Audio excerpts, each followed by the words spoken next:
Diamondbacks back into the postseason for the first time since 2017. Back-to-back homers for the Diamondbacks, and just like that, it's 3-3. A solo homer, and the Diamondbacks have the lead. It's 4-3. And the Arizona Diamondbacks will advance to the next round of the postseason. Way back, 3-run homer, 5-0 Diamondbacks. He lifts one to deep left, and he will watch it leave the yard. The Arizona Diamondbacks sweep the Dodgers and head for the LCS. Arizona could not have a better option at the plate than Ketel Marte. Ketel Marte takes a victory lap. He has done it. The Diamondbacks have the lead. He got him swinging. And the Arizona Diamondbacks have forced a Game 7. Carroll up the middle and a base hit. Moreno delivers the Diamondbacks in front. And the Arizona Diamondbacks are headed to the World Series.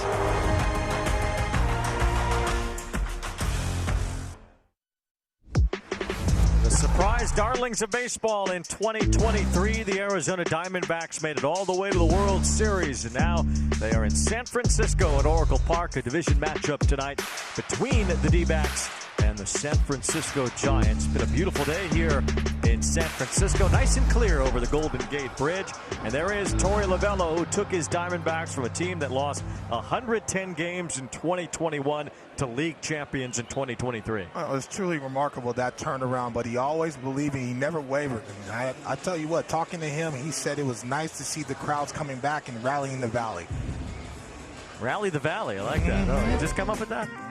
Let's take a look at the Diamondbacks starting lineup as they try to rally the Valley again, presented by BetMGM. Corbin Carroll was a rally starter last year for the Diamondbacks, the Rookie of the Year in the National League. Ketel Marte, though, you can't sleep on him, but the contributions he has made. Gurriel and Walker as well. Eugenio Suarez looks to fill up the middle of the order this year for the Diamondbacks. Well, Arizona at one point was managed by Bob Melvin, and they won a division title with him in 2007. And now back in the Bay Area, Bob Melvin returns to his roots to manage his hometown team, the Giants. Absolutely. The three-time manager of the year looks across the Bay. And it's kind of weird to see him not in the Oakland A's uniform, especially me being a Bay Area kid. But he feels very confident, especially this roster, the ads that they put on, that they can have a postseason run and go deep.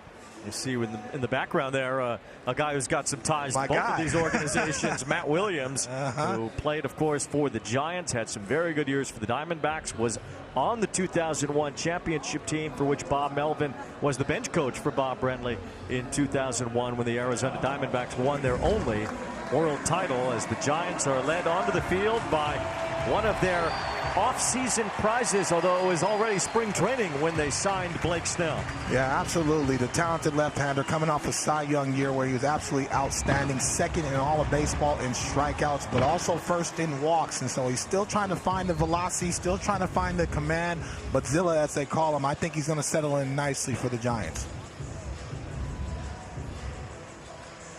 StatCast powered by Google Cloud as we take a peek at the arsenal. It's plentiful for Blake Snell. Absolutely. The four-seam fastball needs to play from 96 to 98 miles an hour. I thought the velocity was down. Obviously, the changeup gets swing and miss and contact on the ground. But the slider and that nasty breaking ball has to play. He's still trying to find how a little bit more feel and release point for that and a little bit more sharpness against this talented Arizona lineup.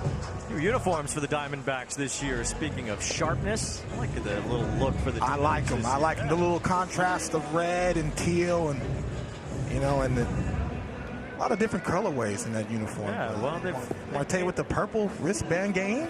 A lot of chains on the neck. Yeah, they're buying into the Sonoran red as Ketel Marte leads things off. Marte already has 3 leadoff home runs this year, and this guy is a special player, maybe a very underrated superstar. I think he's a star. The way he's impactful on both sides of the plate, power from both sides, and obviously athletic. He can run the bases with the best of them, but if you elevate that ball, he can celebrate with the best of them. He was the National League Championship Series MVP in his 8 leadoff home runs as the Diamondback, only behind Chris Young for the most in Arizona history. My man CY did a lot of damage in the Diamondback uniform, but this is a different monster right here, especially at the top of the lineup.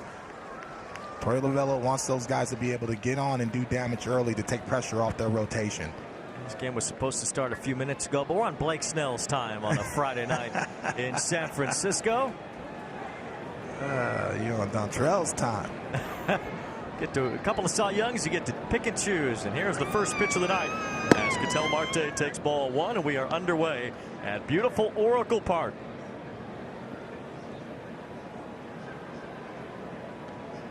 Marte is a switch hitter. He's good from both sides of the plate. He went off last October, especially in that league championship series against the Phillies. He was absolutely outstanding and a big part of the reason why they made it to the World Series. 21 base hits in his postseason career. Now, he set a major league record last October when he had a base hit in each playoff game until Game 5 of the World Series, and also combining with what he did in 2017. It was a 20-game postseason hitting streak. It was the longest in baseball history. Some good names that had 19. Manny Ramirez, Derek Jeter, Hank Bauer, Ole Yankee. 1 ball, 2 strikes on Marte. It's 2 balls, 2 strikes from Snell. 13 of those hits were extra base hits too, so he was getting his foot down with the best of them. And it's kind of one of those leadoff hitters, you know, you want him to get on base, but if he can go 1-0 by himself, have at it. Ground ball sharply hit and through. Ketel Marte leads off the night with a base hit. And the Diamondbacks have a man on in front of Corbin Carroll, their number 2 hitter. More of the same for Marte. Loud contact, Wayne. Worked the count. Got a ball middle, even though it was down, and just barreled it. The Diamondbacks like to run as well. Last year, the second most stolen bases in all of baseball. They had 166 steals, over 50 of them from the man at the plate, Corbin Carroll.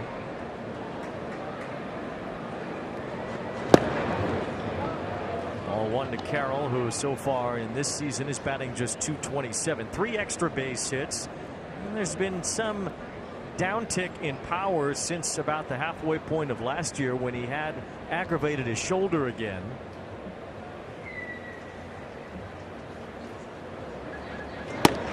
You know, that's something that I'm worried about. I played with Hanley Ramirez, and he had a ability to elongate the swing if he recognized a breaking ball and changeup, but sometimes that shoulder would bother him, so you hope that it's not something that lingers throughout his career. 2 balls, no strikes here on Carroll, with Ketel Marte held by Flores at first. And there's a looping liner to right coming in for it as Slater makes the running catch as Marte returns.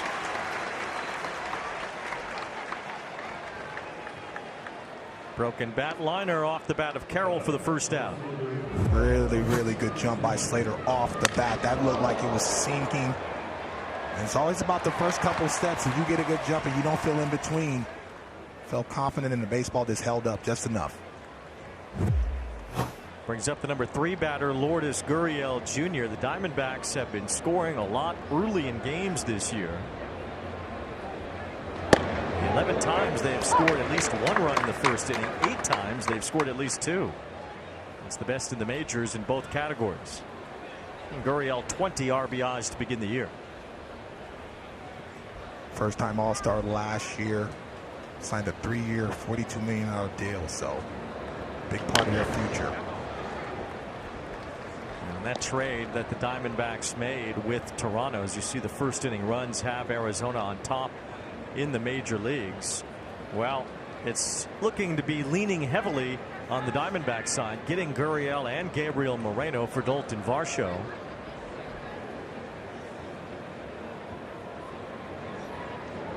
Varsho's a nice player, but the Diamondbacks got 2 impactful starters on a pennant-winning team. That's going to be around for a long time in the foreseeable future, and so you have one of the better young catchers in all of baseball, already won a Gold Glove, and you have somebody in Gurriel that's a teeth of the lineup guy that can hit for power and average. Rounds this one softly towards short. Nick Ahmed gets to second for 1, over to first. Not in time, as Gurriel is able to beat the throw from Estrada. Softly hit, and Arizona stays alive here in the first on a fielder's choice. This looked like Estrada really just couldn't have a clean exchange. Trying to lean over, and obviously Gurriel's hustling up the line, but Ahmed's one of the best in the business, been around for a long time, and Estrada just threw that old change-up grip over there, and it kind of tailed on at the end. And most of that time for Nick Ahmed as a Diamondback. Here's Christian Walker. As he takes ball one. It's been a slow start for Walker, hitless in his last 14 at-bats. He was a monster for the Diamondbacks last year, leading the team in home runs and RBIs. 33 homers, drove in over 100, and won the Gold Glove. Good changeup by Snell right there. That's the depth changeup. 14 strikeouts and 21 at-bats, though, against Blake Snell. Yeah, this is a tough matchup for him because obviously Snell's able to change eye level and then change speeds as well. Snell's velocity has not been to what normally we're used to, but that changeup is starting to get feel of. Nick Ahmed shows his range with a shovel to Estrada to end the first. A scoreless inning as Blake Snell looks to get back on track in San Francisco.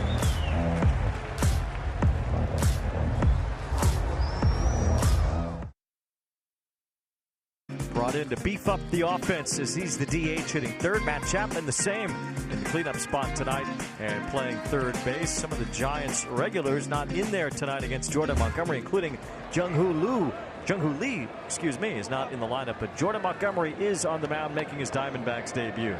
And a big time lefty and big time pickup, especially for them to have him with Kelly and Gallen. That will be your front line rotation if you get into the postseason.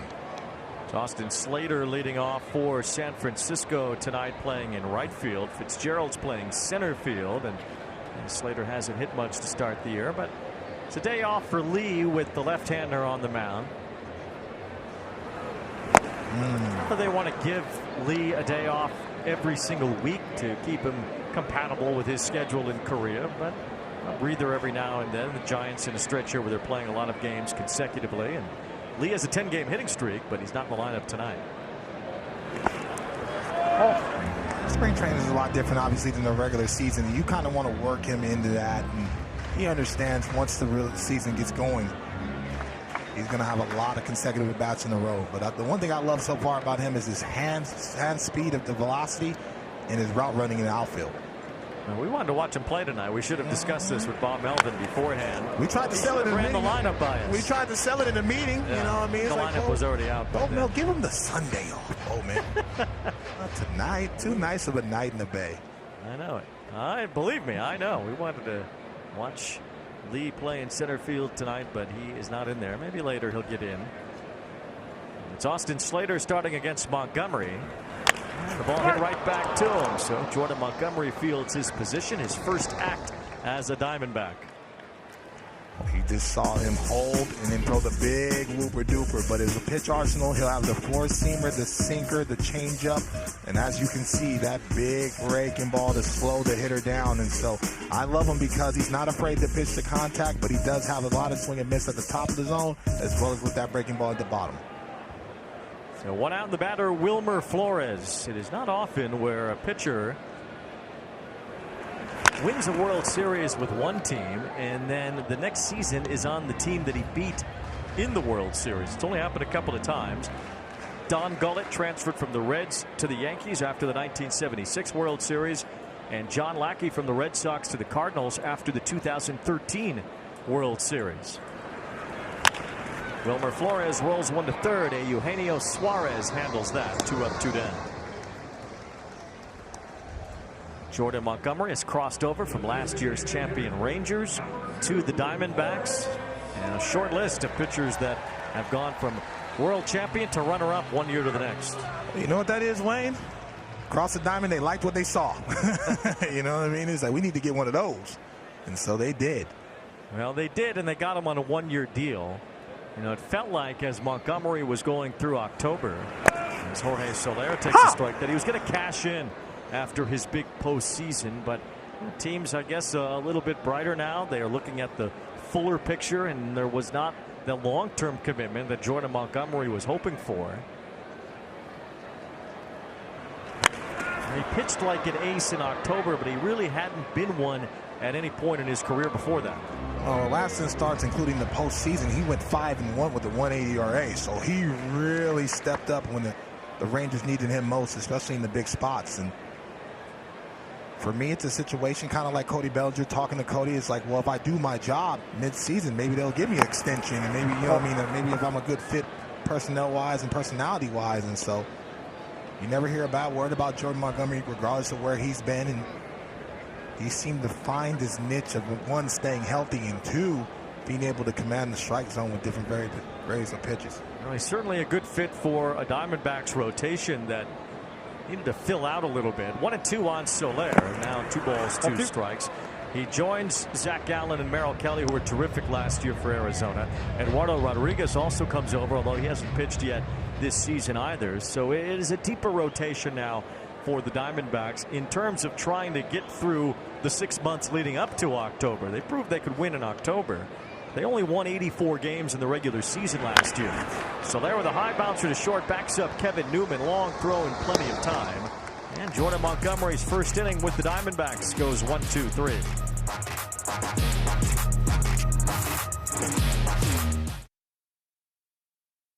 In person today here in San Francisco, but Bob Melvin said unfortunately he just gave him a routine day off. You see, in Korea they had 1 day off a week every single week, so he's wanting to monitor his workload, especially early in the season. Signed the largest free agent contract for a position player in Giants franchise history, that 6-year $113 million.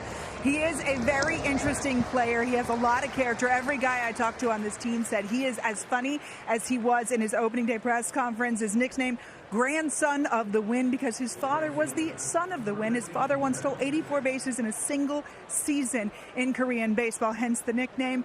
And he got a beer shower after his first MLB home run in the shower, but he says what he can't wait for is a splash hit. Unfortunately, we might not see it tonight, but Bo Mel did say he might pinch hit later in the game, guys. Well, something potentially to look forward to. You know, his dad was KBO MVP at one point, just like Jung Hoo was during his career in the KBO, the first father and son duo to be KBO MVPs. On top of that, they called his dad the Korean Ichiro. And Lee wears number 51 in honor of his favorite player, Ichiro. Well, second favorite player. Maybe his dad was his favorite player. You never know. Never know. Ichiro is that impactful. Randall Grichuk with a fly ball to shallow left. Michael Conforto is there. 2 up, 2 down for Snell. Jung-Hoo Lee signing that 6-year deal with the Giants in the offseason. Getting over $100 million to leave the KBO and enter the big leagues. And he says he treats every major league regular season game like it's a postseason game in Korea. He is that up and hyped for each and every night so far. He plays with that joy and that intensity that's important, especially playing in a market like San Fran. And you get that type of deal, you're automatically touted to be impactful, and he has been. The one thing I'm impressed about is his bat speed, because, you know, over there in the Korea League, the velocity might be less than, you know, obviously in the major leagues, but his bat speed, he can catch up to the fastball up in the zone, and really just athletically, he can run around, especially how big this outfield is and how dynamic this outfield is. He can cover it with the best of them. They made a great catch in the game last night. Gabriel Moreno takes a strike. The Diamondbacks have a hard time scoring in this ballpark, and Lee's great catch yesterday certainly didn't help. But Arizona, if they don't score in this inning, will have gone 28 consecutive innings without a run here at Oracle Park. Yeah, that starts to get in the hitter's head. You know what I mean? Somebody's trying too hard, and still have to stay within your game plan and do the little things right. Torey Lovullo talked about that, doing the little things right, you know, moving the runners over, situational hitting, and so that's been missing in this ballpark. Blake Snell falls behind, 3 balls and a strike on Gabriel Moreno. There's Corbin Carroll, Diamondbacks center fielder tonight. Swings through that, 3-2 as Snell pulled the string on it. That slider had better depth. He threw that one with conviction, and he's a guy that looks at his sights and understands where his release point has to be for the depth change of that pitch. Moreno able to stay alive, and it's still 3 balls, 2 strikes. Snell's breaking stuff last year was almost unhittable. Curveball, Opponent's average was 0.79. The slider 123. Those are his bread and butter pitches, and if he gets those going with some fastball command, he's a Cy Young pitcher any season. Absolutely. Hasn't thrown a breaking ball as far as the curve yet, but lowest batting average against. There goes the whooper-dooper. I spoke too soon. I guess they watched the show too, Weezy. First strikeout of the night for Blake Snell. What do you call that pitch? The whooper-dooper. Woo-wee. Check that baseball. It's not supposed to move like that.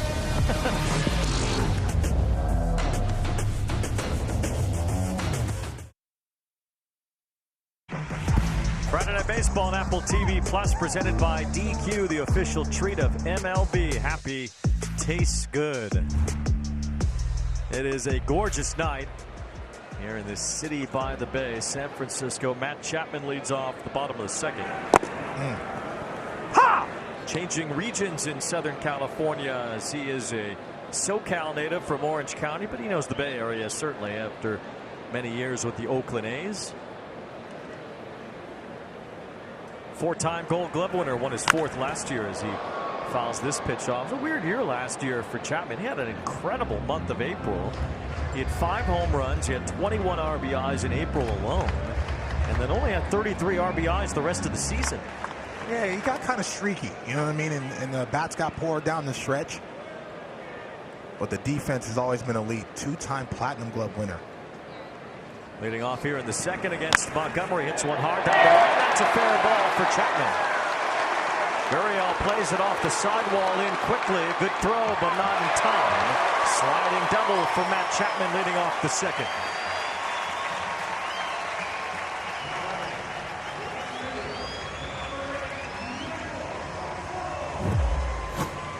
This is good hitting.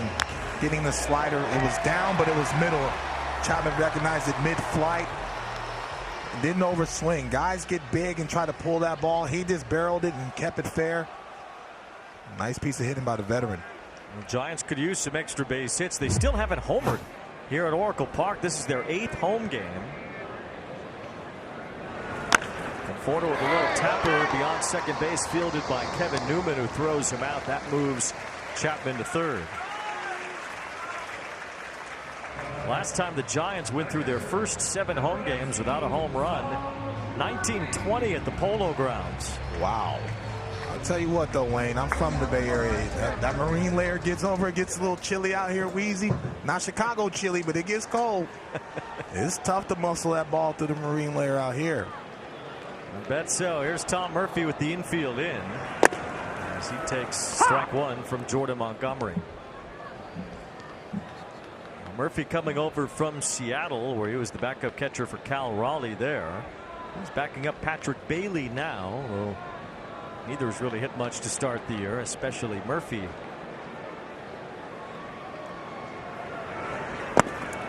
Oh.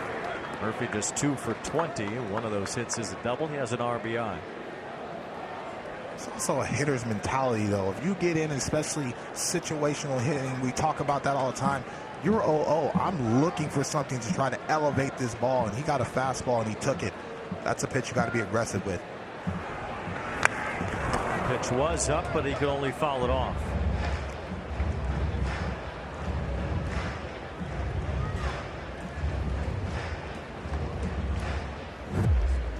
Yeah, he wanted to get aggressive, but Murphy just a little tardy on that fastball up, and it tied him up.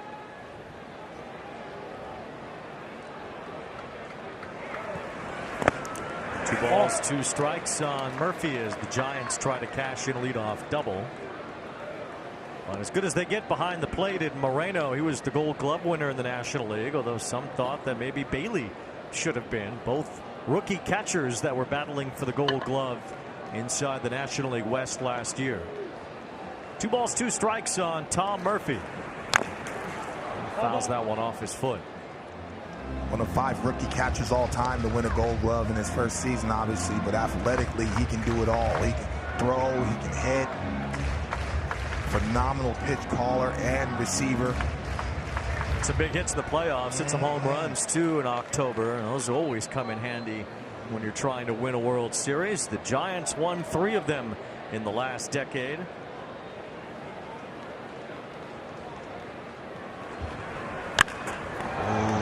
missed that one.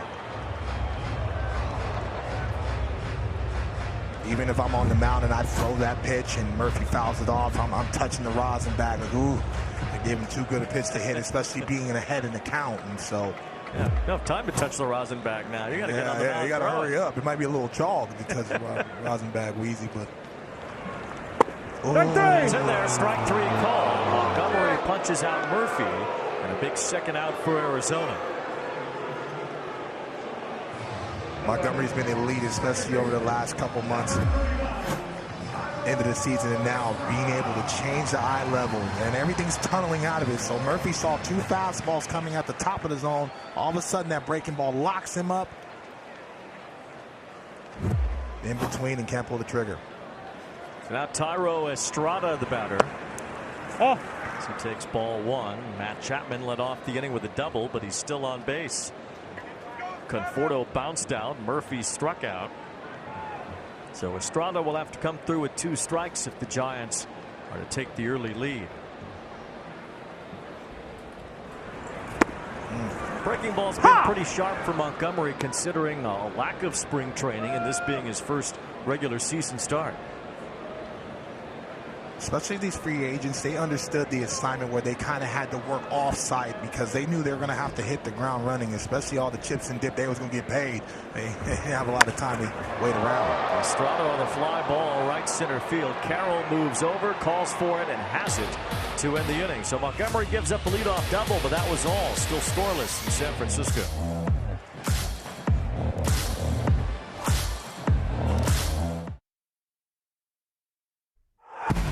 Time for a Sage manager interview here with Giants manager Bob Melvin. Blake Snell, 2 quick innings. You said it takes a while for him to get the feel for his pitches. What are you seeing from him early tonight?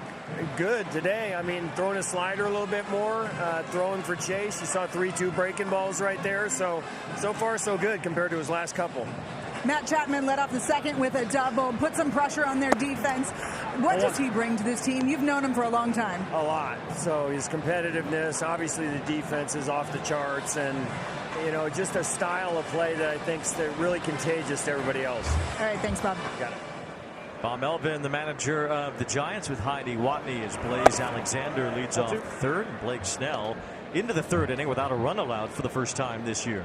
Yeah, I think the command is better. I think the sharpness of the break is better. And he's allowing himself to throw through the target a little bit better, not guiding the baseball. There's a fly ball to left, hit well by Alexander. Conforto is back at the wall. That's off the top of the wall and bounces back in. The third base umpire is pointing that it is a home run. Mark Carlson, the crew chief, saying that ball got over the wall. So Blaze Alexander, for now, has hit a home run to give the Diamondbacks a 1-0 lead.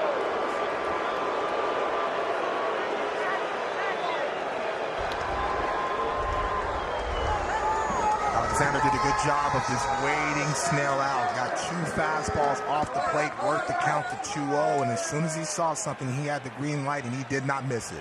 That's the third homer for Alexander, who wore out the baseball. He really won a job on this roster in spring training by hitting .400 during Cactus League play, and Alexander may or may not have a home run here. We're going to take a look as it hits the top of the wall and comes back into play. That's what it looked like in real time.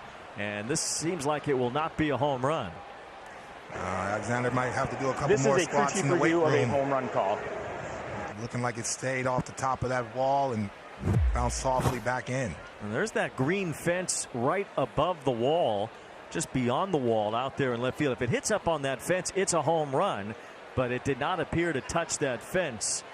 As you see, there is a little bit of a walkway in between the top of the wall and that fenced area in left field. So this looks like it just hit the top and came right back down onto the field.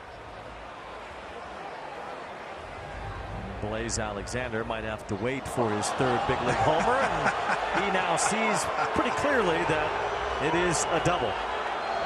Yeah, Jeff Bannister having a little joke with him, telling him probably the same thing I just said about, we got to put a couple more plates on that weight room. But nice swing, nice piece of hitting. But again, off the bat, it seemed like it had no chance. Replay review powered by Zoom, and Alexander is ready to head back out to second base. He's already got his helmet on. He's preparing to run the bases. as they watch in Midtown Manhattan, but seems pretty clear, although it seems to be taking longer than you'd think. Have to make sure, since the call on the field was that it was a home run, that it actually did not touch that fencing behind the wall. You're absolutely right. You got to see if it doesn't just bounce off the top of that fence. But man, I don't think you could drop a ball by the fence how it landed. After review, the call on the field is overturned. The runner will be placed at second base. And there we go. As we suspected, Blaze Alexander knew it when he watched the replay himself, that this would be called back into a double.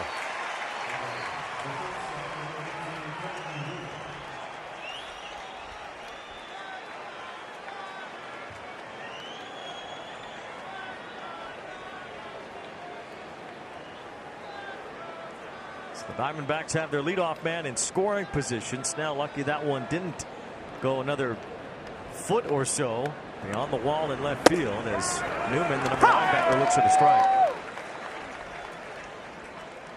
Baseball's a game of inches, Wayne.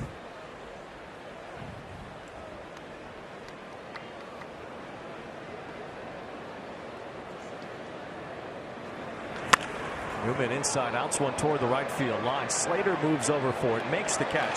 Tagging from second is Alexander. Slater has a good arm, and that throw up the line a bit as Alexander dives safely into third.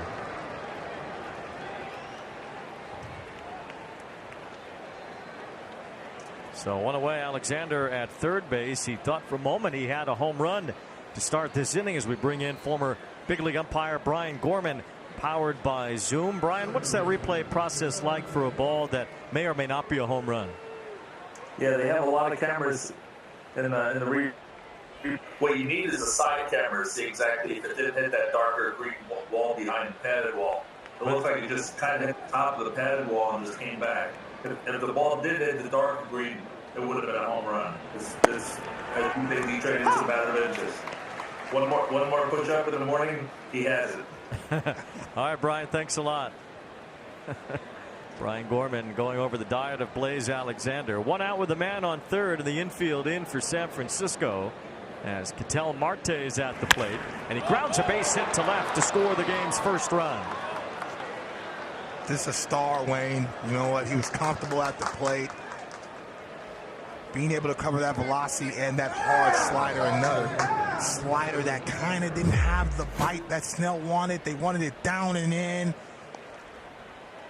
Caught too much of the plate, and that's what's been Snell's problem early in the season. Is I don't think it's pitch selection. I just think it's execution down in the zone. An RBI for Ketel Marte, a 1-0 lead for the Diamondbacks, and now Corbin Carroll with a rolling ground ball. He tries to get by the first baseman, but he can't. Tag applied by Wilmer Flores, and a good play as Flores had to rush to tag the speedy Carroll.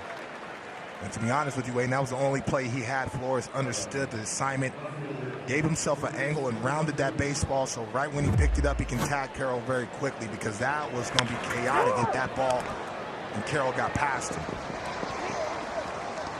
Marte takes second on the play as Flores reached out in one motion to grab and tag. 2 outs. Here's Gurriel. He's been an RBI man in the early part of the year. He's driven in 20 over the Diamondbacks' first 20 games. He grounds this one, though, in an area where Estrada can catch up to it. And that's it for the top of the third. Arizona takes the lead, and we'll hear from one of their top starting pitchers, Merrill Kelly, in just a moment.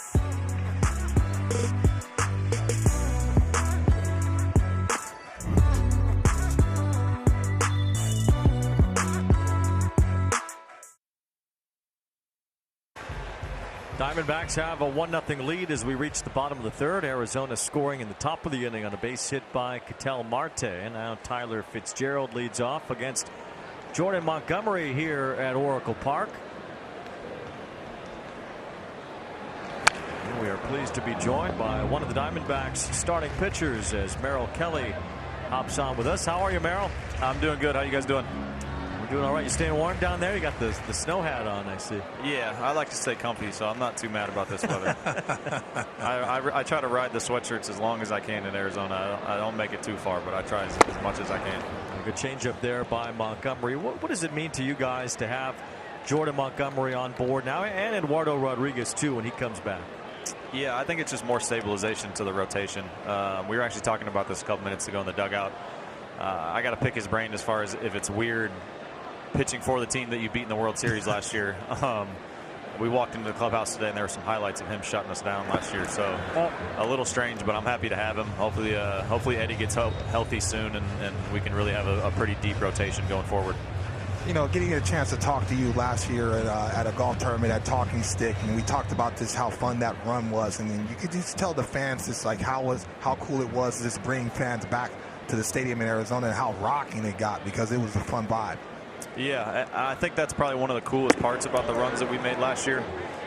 You know, I've gotten stopped multiple times at home in the off season, and just true fans, and the thing that we always forget about is like how much sports fans really love the game that we play.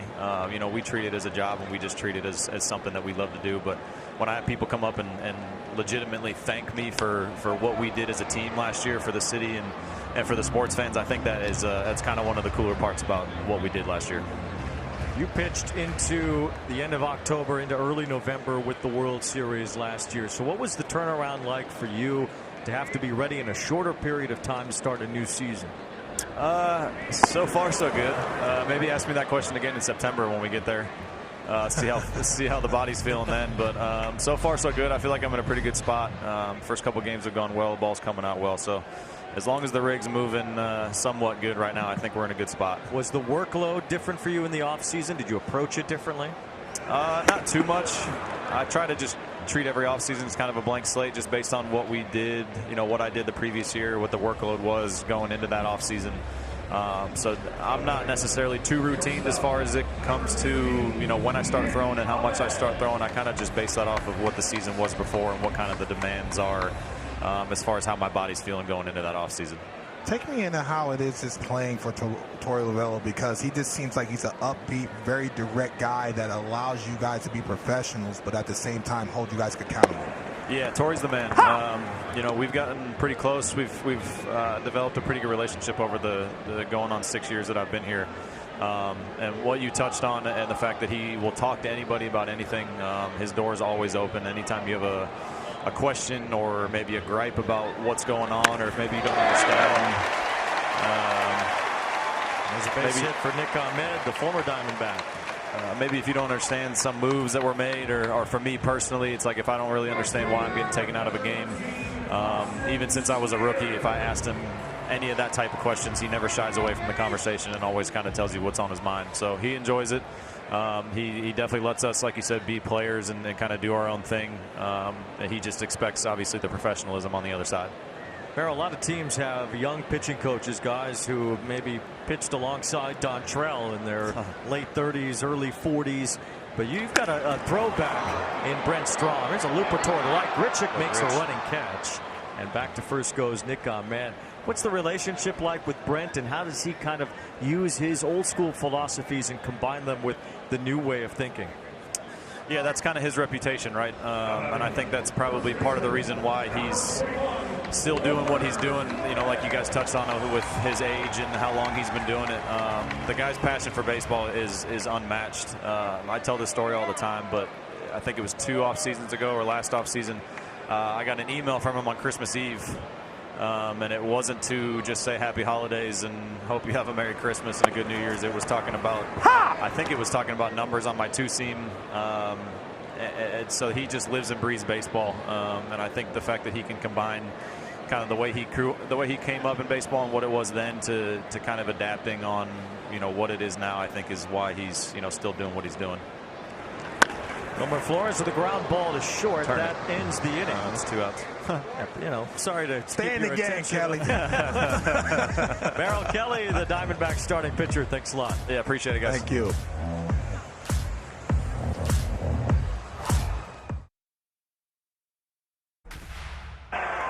Really? Yeah. You think you hit something and came back? Yeah, they're going to review it. That's off the padding. That's it. That's a double. That's huge. Come on now. Yeah. Nick Ahmed is mic'd up and seems to be happy, at least for a moment, that Blaze Alexander's called home run was actually a double, though Alexander ended up scoring anyway, and the Diamondbacks have a 1-0 lead. Christian Walker leads off the 4th inning. He fouls one off. Walker now 2 for 22. Lifetime against Snell, who has just walloped the Diamondbacks over the course of his career. Blake Snell against Arizona in 50 innings. Entered tonight with a 1.11 ERA. Some teams you make a good living off of. And obviously, you know, he's a Cy Young caliber arm, but swing and a miss. Walker has struck out against him for the 15th time in 23 at-bats lifetime. And if you're Walker, every time you're going up and you're struggling against somebody, it seems like you're either 1-2 or 0-2 every time in the at-bat. And right now he was 0-2, and that's too much to cover, especially missing the changeup the previous pitch, and got one of Snell's better breaking balls that he's starting to mix in the second time around the lineup. So one out here is Eugenio Suarez, traded from Seattle in the offseason, where last week Scott Service was telling us that you see the numbers for Snell against the Diamondbacks, that it kind of miss Eugenio Suarez in Seattle. It's for all the reasons why Torey Lovello loves having Suarez in Arizona. The leadership. I mean, he's the same guy every day, but also being able to hold himself accountable if he plays poorly. And also holding his teammates accountable. And you have to be able to build up a relationship and a rapport with some people. So you always need field generals out there that can sense things and kind of police themselves in the locker room. And he's one of those guys, especially when he's playing at a high level. 3 balls and a strike on Suarez. Well, Snell, who led the majors with 99 walks last year, has been around the plate so far tonight. 3 1/3 innings. He has yet to walk a batter. He is in a hitter's count, 3-1 to Suarez. And there's the first free pass issued by Blake Snell tonight. A 1-out walk as Suarez takes first. For more on him, here's Heidi. Well, when we were in Seattle last week, I asked their manager, Scott Service, who had replaced Gino Suarez as that positive influence and leader in the clubhouse, kind of the things you guys were just talking about. He kind of surprised me when he said that they haven't been able to do that yet. He praised Gino's leadership, his ability to be a steadying influence, whether the team was up or down 10 runs. I told Gino this afternoon out during the cages, and he said that really means a lot to him, that he can have that influence on the clubhouse, even when he's not hitting as well. But he said, don't worry, my hitting's going to come around. And he's liking it here in Arizona. In fact, he had a Phoenix Suns hat on. He's embracing everything AZ, guys. All right, Heidi, thank you very much. Grichuk flying out to left field his first time. The count is now 2 balls and no strikes on Grichuk after Snell walked Suarez. Grichuk's been around. He was famously drafted by the Angels 1 pick before they drafted Mike Trout many years ago now.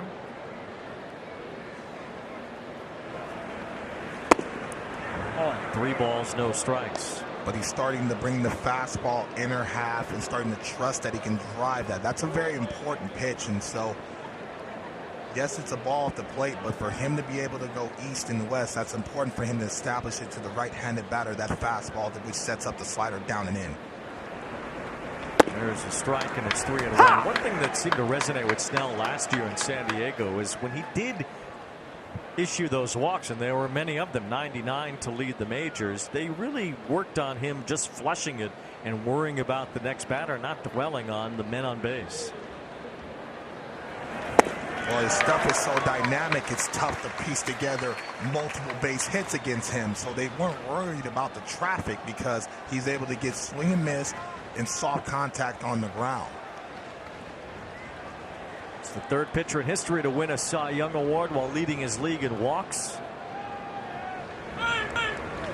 It's up a ground ball here, and it's a base hit the other way for Grichuk. It moves Suarez to second base. The Diamondbacks have runners on first and second with 1 out. Nice piece of hitting by Randall, being able to let that fastball travel deep. He's strong enough to be able to muscle it. Oppo, I think he was waiting on something soft, whether it's a changeup or the breaking ball. Got his foot down early.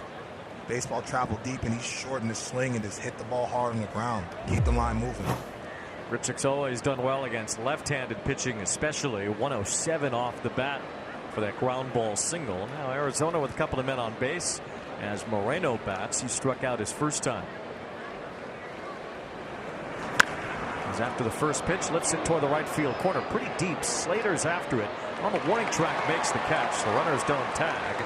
And Suarez stays at second base with 2 outs. Moreno hitting himself on the head. Felt like that Snell got away with that hanging breaking ball. That's something that he elevated that pitch. Snell wanted it down. But Moreno just got a tad too big and didn't square it up like he wanted to. You surprised Suarez didn't tag there? It's a little early in the season. I mean, he's going to score on the base hit anyway. I don't want my starting third baseman to try to run. I mean, it's deep in the ballpark, obviously, and Snell can throw the ball on the ground. Maybe tag at that. Blaze Alexander takes ball 1. Alexander has scored the only run tonight. He doubled to lead off third. Look at you, Mr. Manager, next manager of the Cubs right here, Mr. I'm just making sure everybody's playing. Craig Rendazzo over here, manager of the Cubs. I like where you're going with it. Listen to you. 1 ball, 1 strike on Alexander, who grew up a Cubs fan. He's from Indiana. He actually is related to the Plesacks. His uncle is Dan Plesac. He's a cousin of Zach Plesac.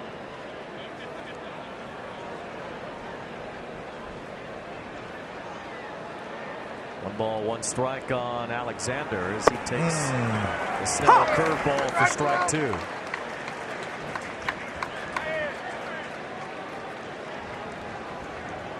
Backdoor breaking ball that landed, and now he gets him ahead in the count. Now he has options. Either go down and in with the slider or the fastball. Time called right before Snell was about to come home. Alexander back in the 3rd inning, driving a ball that nearly got out. It was called a home run initially as it hit off the top of the wall. The runner will be placed at second base. Ended up being a double, and Alexander scored on a base hit by Ketel Marte.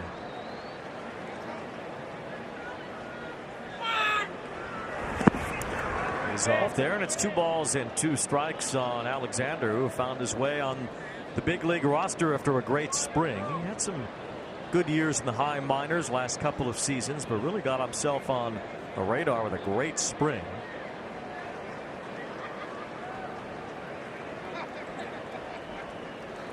Two balls and 2 strikes on Alexander as Snell left that curveball up. Yeah, I didn't get away with too many of those, Weezy, in my career. They were hit a long way. Yeah, cut 3, cut 4. You know how that goes. Well, we'll show it later, but you've had some success in this ballpark. Not much, but a little bit. 2 balls, 2 strikes. Alexander's still in there as he bounces 1 foul. He had some good battles with Barry Bonds here. The legend, the GOAT. My man was here today. And really, we had, in my career, really, really good conversations about the game of baseball. And he obviously knows my background being from Alameda, California, which is right directly across the bay. Smacked down the right field line, a base hit for Alexander. Suarez will round 3rd and score. On his way to 3rd, Grichuk is held up. Blaze Alexander has his 2nd double tonight, this time an RBI, and it's 2-0 Arizona. Blaze is on fire right now. I mean, worked that count, battled late Snell, got a pitch up in the zone, fastball. He did not miss it. I love that he was short to the baseball.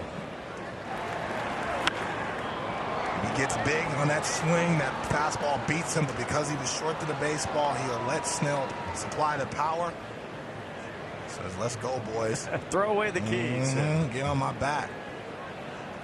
Snell telling himself that ball's got to be down. And here's Kevin Newman, and that one off the glove of the catcher. Murphy stays near home plate. Well, baseball's version of a tortured poet, the left-handed pitcher.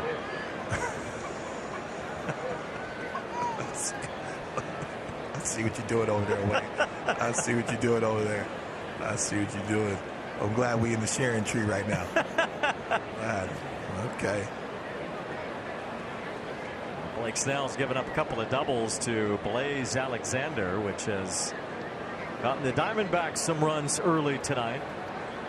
One in the third, now one here in the fourth. Alexander in the middle of all of it, and now Snell having some issues with maybe his glove or his pitch comm. But I like this mound visit. You know what I mean?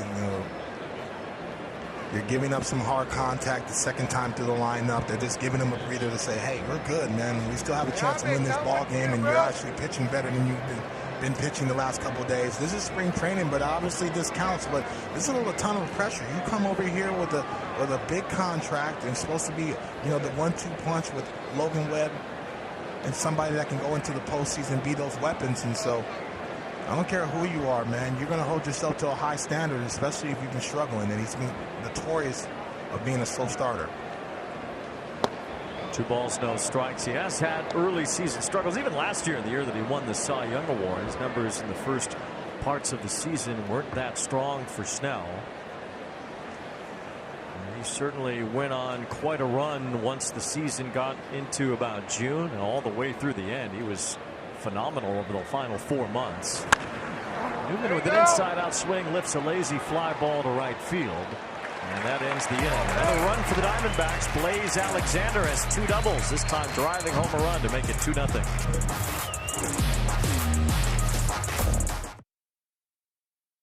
Basically his spring training. How's he looking out there? So far, so good. He's commanding his fastball. The secondary stuff looks really good. He looks very comfortable out there. Blaze Alexander, 2 doubles, 1 almost a home run and an RBI. He had a hot spring, made the team. What has he brought?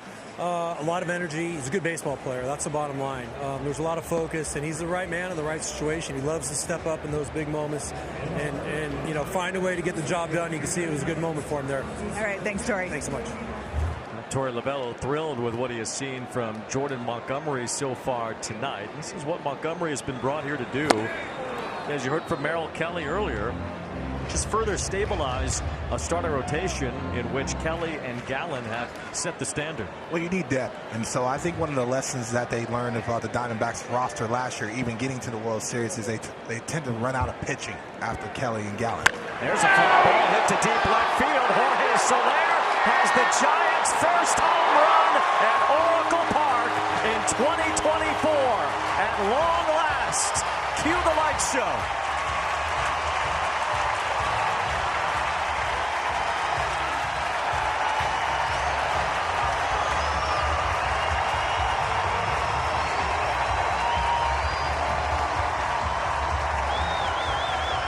Talked about it earlier, Wayne. You have to be a strong individual to be able to cut through the marine layer, and he can do it. That's exactly why they signed him to a massive deal, to be that power threat. Every time a pitcher makes a mistake, he can let that thing sing with the best of them. He's a strong individual. Casey Schmidt was the last Giant to homer here at the end of last season. I thought that was going to say Rich Aurelia for a second there. It's been over 200 days since a Giant has homered in this ballpark. And here in the 8th home game of this season, Jorge Soler. And that's why they brought him in here. 36 home runs last year for Miami. And that ball was a no-doubter as long as it stayed fair. And it did inside the left field corner. Into the night, Weezy. And he stood up on him. He says, just stay fair.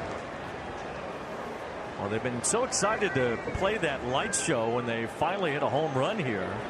But they played it for Nick Ahmed when he doubled off the wall yesterday. Take it easy over there, Weezy. You know what? They did. I'm not making that up. Take it easy over there. But absolutely, you're absolutely right. And this is one of the better ballparks in the world. It's a jewel of the Bay. Matt Chapman, it's a line drive to left toward the line. Gurriel got a good jump and makes a running sliding catch. Ends up in the net after he popped up. Had a nice play by Lourdes Gurriel for the first down. Now Gurriel able to catch that one, but he couldn't catch this one from Soler. Yeah, this looked like a changeup down, and he elongated that swing and just barreled it. And that's how strong this individual is. He one-armed that ball into the night.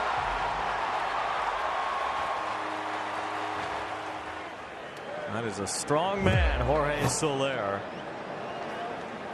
Set the Royal single-season home run record a handful of years ago. Was a World Series MVP for the Braves in 2021. That ball he hit in Houston, Wayne, is still going. Yeah. Woo. Some big flies that October, and then the strong season he had for the Marlins, who really never replaced Soler in the offseason, and their offense showing you why you might need a guy like that in the middle of your order. Sometimes the best move is no move, and you not allow a guy like that to walk, especially the lineup protection that he provided, especially with Arise and Jazz Chisholm, that, you know, sometimes he gets injured. You always needed that threat in that lineup, especially how that division is shaped out, where a lot of teams can score at a high level. But nevertheless, the Giants got him, and looks good in the uniform, especially that orange. Amazingly, the Giants have hit 17 home runs in 13 road games, but they have not hit any at home. A strange occurrence to start the year, but the Giants have their first home run. Now Michael Conforto in a favorable count, 3-1. It's not easy to hit here, Wayne, and I mean that's the consistency around baseball, especially when the night falls. It plays as a different ballpark here, and that's why it's so amazing the damage that Barry Bonds did, because it's a tough place and it's a pitcher-friendly park, especially the way the ball just kind of dies. So if you're able to muscle up the baseball, that ball is squared up. There's strike 2 to Conforto. The Giants still have not had a 30 home run man since Bonds. Brandon Belt got the closest, hitting 29. But no one since that man, the all-time leader in homers, Barry Bonds, have the Giants had a 30 home run season from an individual player. And a lot of those splash hits coming from Barry in the early days of this ballpark. Conforto rolls one up the middle as Marte grabs it and throws him out. 2 outs. The last 30 home run season for the Giants. Bonds is 45 in 2004. I mentioned Belt getting close in 2021. All the other teams have had home runs, 30 home run seasons from hitters within the last 5 years, let alone the last 20. Well, this proves my point. You know what I mean? Especially when the wind comes across the bay, and even though the short porch and right, it's tough to be able to hit that ball in the air. Get a lot of Spanish landings. Soler's a good bet to reach 30. If someone is going to do it again for the Giants, good chance it'll be him, as Soler's home run tonight is his 4th. And already a few Giants have hit 4, Chapman and Conforto as well. But it's also important for him to have the line of protection around him so teams are forced to attack him. I think that's as important. And so Chapman, guys like that, and there's a lot of iPads on there. Huh?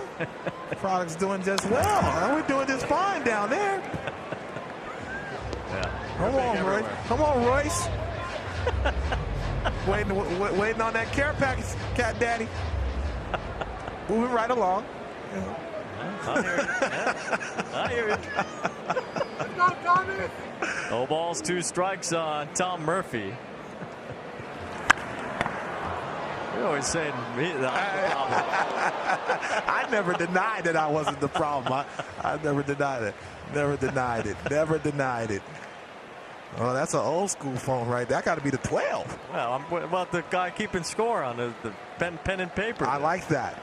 You didn't even know what it was. You haven't seen pen and paper. Stop it. I ain't that young. Now there's strike 3 to Tom Murphy, and that ends the inning as Jordan Montgomery is able to keep the lead, but he couldn't keep Jorge Soler in the ballpark. As Soler, it's the first home run at Oracle Park by a Giant this year, and it was quite a shot into the left field corner here in San Francisco. Soler getting the Giants fans a thrill for the first home run at home.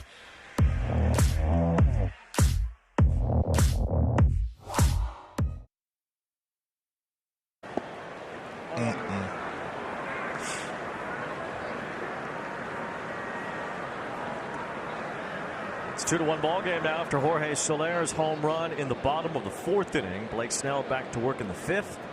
As Vital Marte swings through the curveball. Tom Murphy struck out to end the 4th on a pitch timer violation. Called 3rd strike against the batters, so that ended that inning, and now it's Snell against the top of the order for the Diamondbacks here in the 5th. 2 balls, 1 strike. Marte has 2 hits and RBIs last time. This guy's been quite a find for the Arizona Diamondbacks over the years. Good pass at that changeup. Snell trying to slow him down. It's a very important at bat for Blake Snell to reestablish himself, and he's going up against a guy that has good passes the first 2 at bats against him, so he's got to find a lane to be able to get him out and slow him down. I dump this one to right. Flores after it. He won't get there. It's a base hit and it bounces away. Estrada's the one to track it down, and Ketel Marte ends up at second base with a bloop double, his 3rd hit tonight. When you're going good, Weezy. He gets jammed, strong enough to muscle it in no man's land and gets him a double, which is a line drive in the book. This is a well-thrown fastball up and right where Snell wants it to tie him up. And sometimes you just got to tip your cap and say, hey, man, they drive nice cars too. I respectfully dislike hitters because of that. That worked you, huh? Oh, right when I saw it off the bat, I said, oh, my goodness. When you're going good, that's what happens, and it all evens out. You'll have a couple line outs here and there. Corbin Carroll 0 for 2. He lined out earlier. 2 balls with no strikes on Carroll, who had a great season. A pitcher and batter here with a lot in common. They both grew up big Seattle Mariners fans.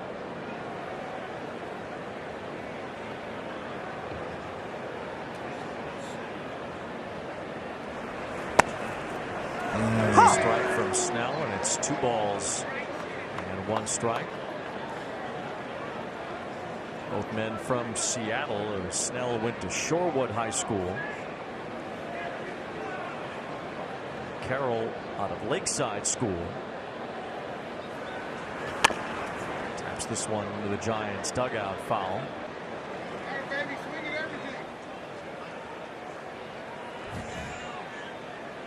Jung-Hoo Lee being a big Ichiro fan. Well, so was Corbin Carroll growing up in Seattle.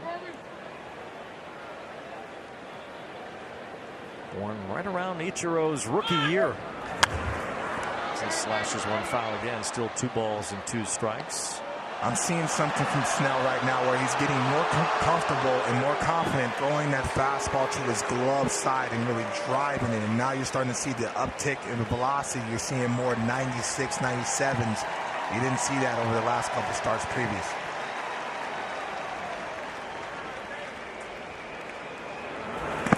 It's 3-2. Snell's a little bit older than Carroll. He's more of a Griffey guy.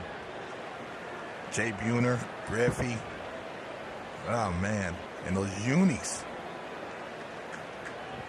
Classic. They're kind of one of the earlier teams to have less traditional colors, kind of like the Diamondbacks do now. 3 balls and 2 strikes on Corbin Carroll. Right there, strike 3. Blake Snell freezes Carroll with a fastball, his 3rd strikeout. You see what I mean with the velo now? Now he's feeling more confident. Slowed Carroll down, throwing that breaking ball down the previous pitch, and all of a sudden that fastball out of that same arm slot. Beautiful. Threw that baseball with conviction. Time now for our weekly Siri trivia question. Just ask Siri, how many pitchers in Major League history have won the Cy Young Award multiple times? Blake Snell won his 2nd as he gets a swing and miss from Gurriel. He's actually one of the few that has won it in both leagues. He won the American League Cy Young Award with Tampa Bay in 2018 and last year with the Padres. He's wearing the number of how many pitchers have won it in both leagues. 7.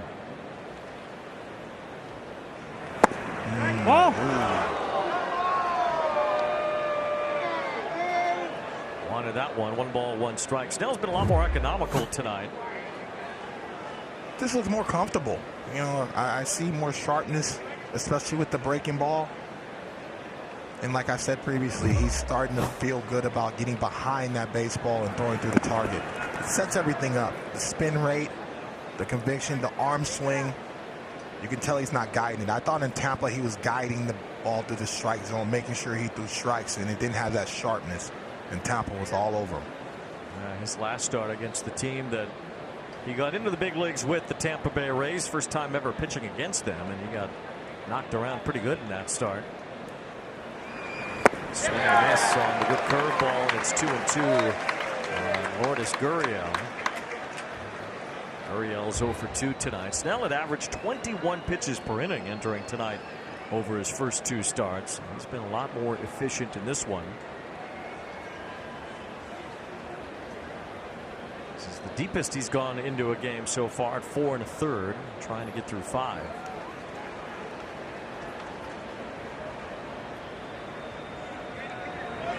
These games count, but still kind of spring training for both of these pitchers, Snell and Montgomery. And I'm truly impressed. I mean, to be able to hit the ground running and still command the baseball and going up against talented lineups and hitters that are already ahead of you, both of those guys seem to have really good mound presence and an idea how they want to attack hitters. Bouncing ball over the mound as Estrada has it and throws out Gurriel. 2 down as Marte ends up at third, and we'll check in with Lauren Gardner. Thanks, Wayne. Mets Dodgers at Chavez Ravine, top 3, 2-0 Mets on top. Pete Alonso facing Yamamoto. That's an RBI single to right. 3-0 New York, now 4-1 Mets lead in the bottom of the 5th. Bit of a tough time for Yamamoto as his ERA is now 4.71 to begin his big league career. 2 outs with a man on third for Christian Walker. Yamamoto's fastball just seems a tad bit flat. The velocity is anywhere from 94 to 95. Having trouble just staying out of the middle of the zone, and so I think the secondary stuff is elite, but it's going to have to do a better job to command that fastball and pitch backwards. We'll see the Mets next week. We'll be at Citi Field for the Mets and the Cardinals. New York's played very well after an 0-5 start. The Mets not Metsing no more. Playing clean baseball, getting timely hits, outstanding pitching in the rotation. Simple things. You can talk about analytics all you want to. I mean, in this game, some things will never change. You have to throw the ball, you have to catch the ball consistently and get timely hits. There's a timely hit for Christian Walker. Bangs one the other way. Scores Ketel Marte, and the Diamondbacks have a 3-1 lead as Walker finally solves Snell and solves his own slump. He had been 0 for his last 16.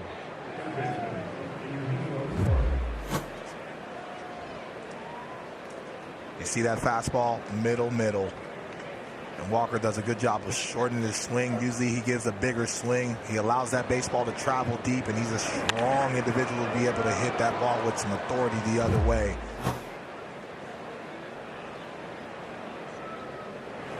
Christian Walker, 0 for 16 slump. Walker teammates again with Jordan Montgomery. They played together at the University of South Carolina. And here in Montgomery's Diamondbacks debut, Walker helps him out with an RBI.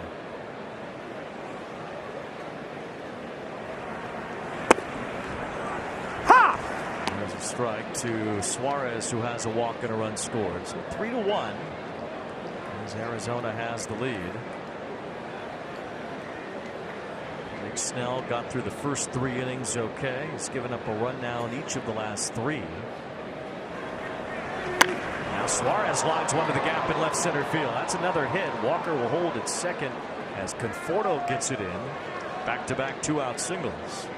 Contact starting to get allowed. So you're worried about him. As pitching goes, Brian Price is starting to move around.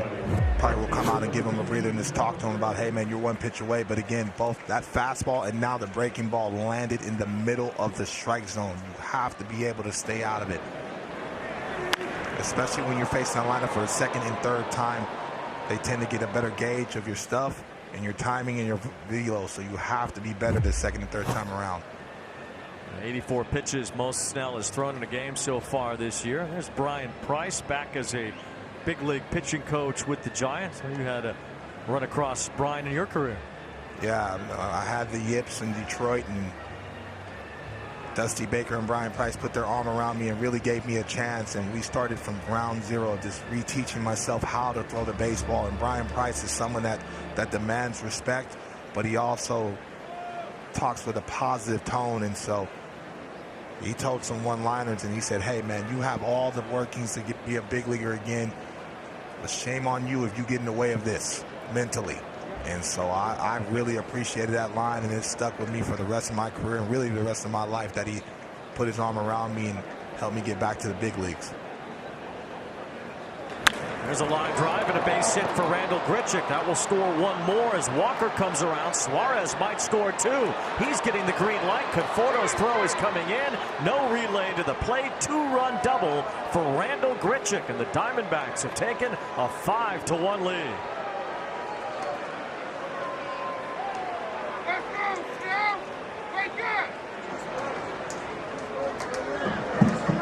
D-back lineup is deep and they're athletic and they can score, and all of a sudden they started to square up the baseball on Blake Snell and had another rough one. A sour ending for Snell, who allows 3 runs, 4 hits here in the 5th.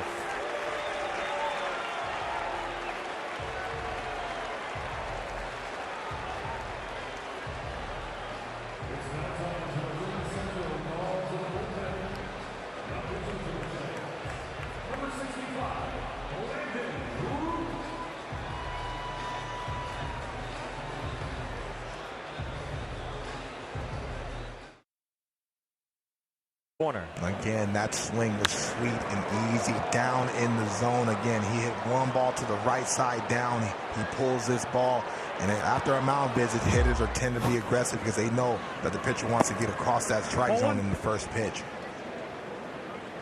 Snell couldn't get out of the 5th, was looking good early. The middle innings were a tough time, especially this one, giving up 3 runs on 4 hits, 3 straight hits with 2 outs. Now Landon Roop is on the mound for San Francisco.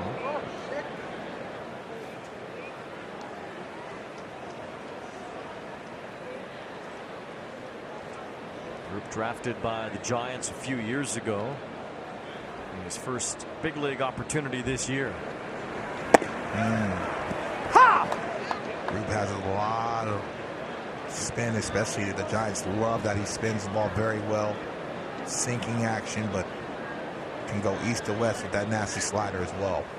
Some back issues last year. Could be a starter down the road. Pitching out of the bullpen so far this year, though. And it's 2 balls, 2 strikes on Moreno.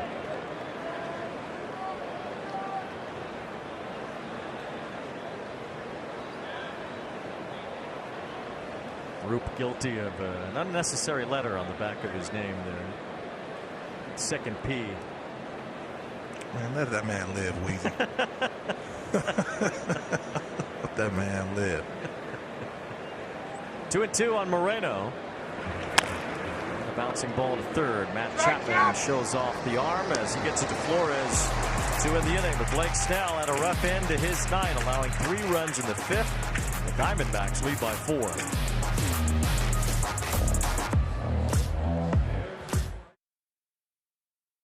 Francisco alongside Dontrell Willis and Heidi Watney. I'm Wayne Randazzo. There's the D train. As we get into the bottom of the 5th inning here, Blake Snell giving up 3 runs in the top half. Just a rough end to his night. Like he ran out of gas. You know, I thought the Diamondbacks did a good job of just reestablishing how they wanted to attack him, and you know, took advantage aggressively early in the count and not allow him to reestablish the breaking ball. But this Diamondbacks teams can score. One of the tops in the last National League of runs scored, and so this is going to be a tough outing, but I saw some positives from Blake Snell as far as velocity and spinning that big, true breaking ball and getting some swing and miss with that. On the other hand, Jordan Montgomery's first start, he's looked like he hasn't skipped a beat. Man, he must have been doing spring training somewhere where we weren't watching, an alternate site or something like that, because he looks like, as advertised, almost postseason-esque as far as the way he's commanding the baseball, being able to change eye level like we talked about in the pregame. But he's been efficient too. Only 57 pitches thus far, so this is going to be a big weapon for the D-backs if he stays healthy. Hasn't walked anybody. He's allowed a run on 3 hits with 3 strikeouts. He's ahead of Tyro Estrada leading off here in the 5th inning. Estrada fouls one back, so it's still 1-2. Montgomery was so good for the Texas Rangers down the stretch last year after the Rangers picked him up in July. He put together some great outings, especially in the playoffs, and a couple of scoreless starts, including one in the ALCS against the Astros. Worked 6 1/3 scoreless innings. He pitched Game 7 of the ALCS out of the bullpen on 2 days rest, almost Bumgarner style, with 2 1/3 scoreless innings against Houston that way. He gets Estrada, hit a ground ball to short. Kevin Newman throws him out, and there's one away. We are going to pause here in the booth, as it is a nice night here at Oracle Park. The San Jose State Marching Band is here, so we're going to take you through field levels.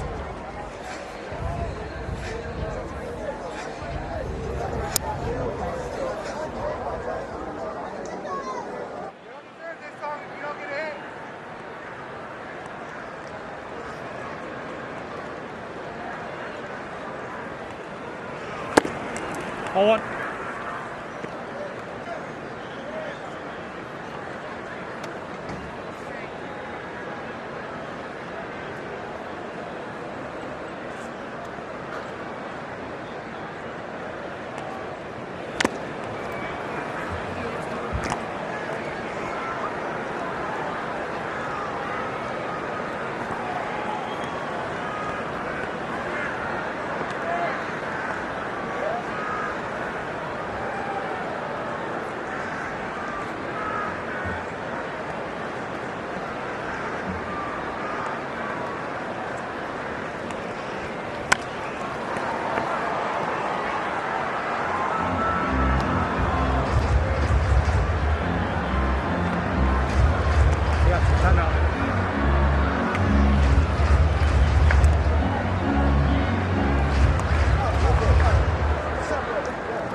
Ball 2.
Tyler Fitzgerald flying out to Randall Grichuk in right field. So 2 up, 2 down for Montgomery, who continues to roll along. 5 straight retired since the Soler homer. And then ball 1 to Nick Ahmed.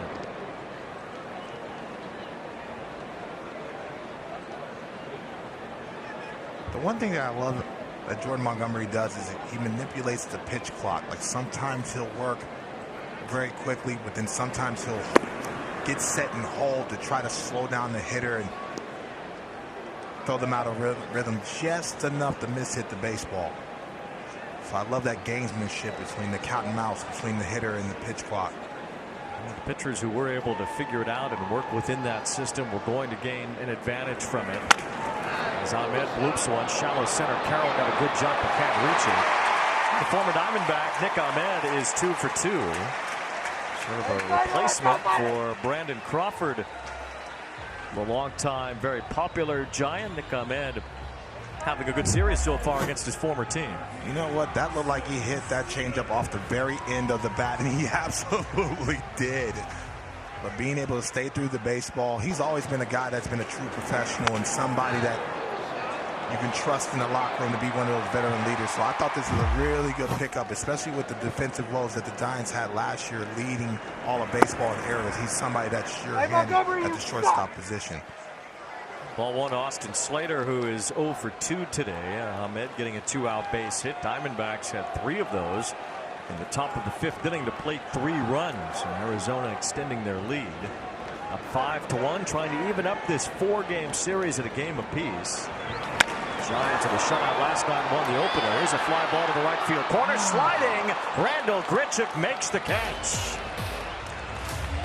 Have a day, Randall.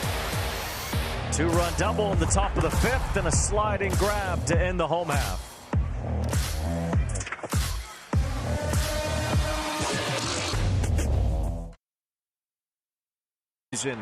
For the Diamondbacks and the Giants. Arizona making it as a wild card last year with 84 wins and all the way to the World Series from there. The Giants falling short last year under manager Gabe Kapler, but Bob Melvin now in his 21st season as a big league manager. He had been with the Diamondbacks at one point.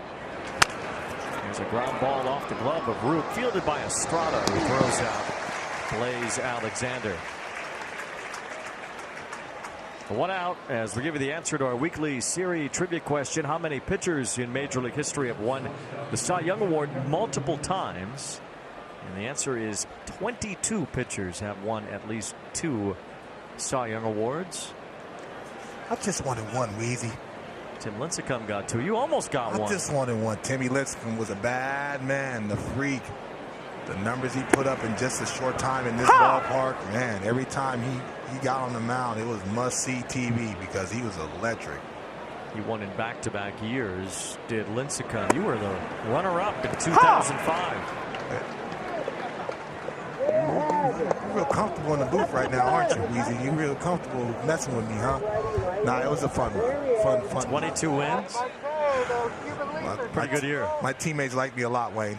Like you. You know, you enjoy me. You know, they'll run through a wall for me. I could win 3 or 4, maybe. Newman strikes out, something he doesn't do very often, as Landon Roop gets his first punch out. Here are the active pitchers to win 2 or more. Snell on that list now. Jacob deGrom had 2 dominating years with the Mets. Verlander, Scherzer, Kershaw, all future Hall of Famers have won 3 apiece. Serious firepower. I played with 2 of those guys, and it's a no-brainer. Obviously, Clayton Kershaw is one of the most talented left-handers of our generation. But when you look at that list, man, you know, nobody's going to be surprised, especially guys that have played against or with those gentlemen on that list. Verlander made his season debut tonight, worked 6 innings for Houston. Man, he got that Tom Brady elixir. He says he wants to pitch till he's about 45. You remember that meeting we had in Houston, and he was talking to me about it? I said, man, go home. But it's hard to go home when you're still throwing the baseball mid-90s, and he still had that 12-6 breaking ball going, and he looks strong, and he finally feels strong. And really, the Houston Astros, they want to battle back into the division. They're going to need him. That's the 4th hit tonight for Ketel Marte. He has had 3 3-hit games this week, and now 2 4-hit games. And I live in Arizona. I tell everybody, man, that dude's a star. Both sides of the plate, he has power, plate coverage. He's fun to watch, and quiet front foot. A good sinker down, but just athletically, he has the ability to be able to cover that and hit it with authority right back up the box. There's Carroll as he takes a high strike. Ketel Marte 4 for 4 after this line drive single. Loud noises. That ball's in center field before you could duck. I got it. 1-2 on Carroll. 10 hits tonight now for Arizona. 4 of them from Marte. Blaze Alexander has 2 doubles. And Randall Grichuk has 2 hits, including a 2-run double. Diamondbacks trying to even this series. They'll have Gallen and Kelly to finish this series tomorrow and Sunday. Giants will counter with Kyle Harrison, left-hander, tomorrow. And Jordan Hicks, who's thrown the ball well so far as a Giant, will pitch Sunday. Carroll grounds out to win the 6th.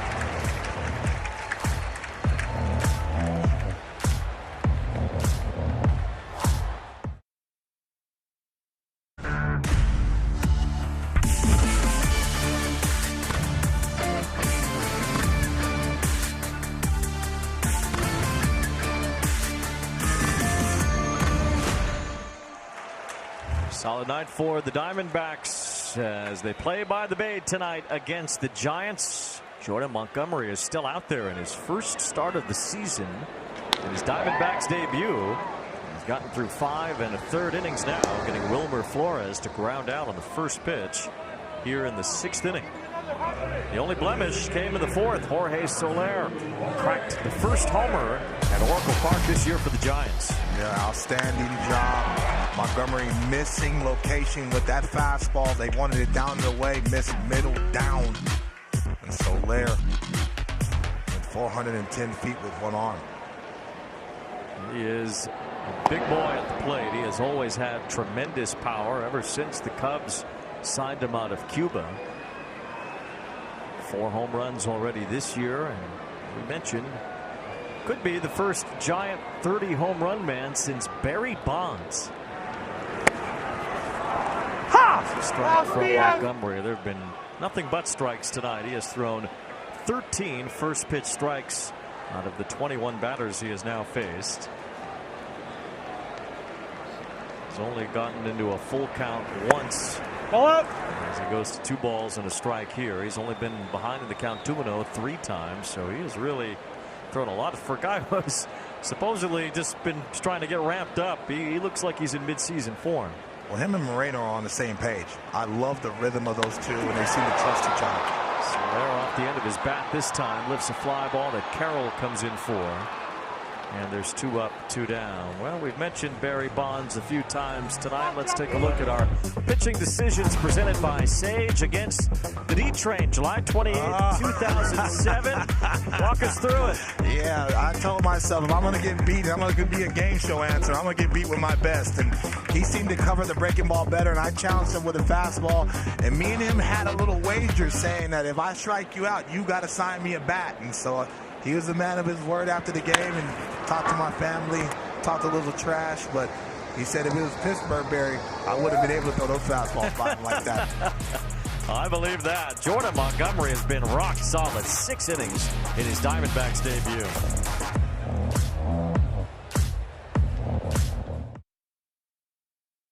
Bichette will score to extend the lead 5-0, 5-1 in the top of the 8th. Weezy, back to you.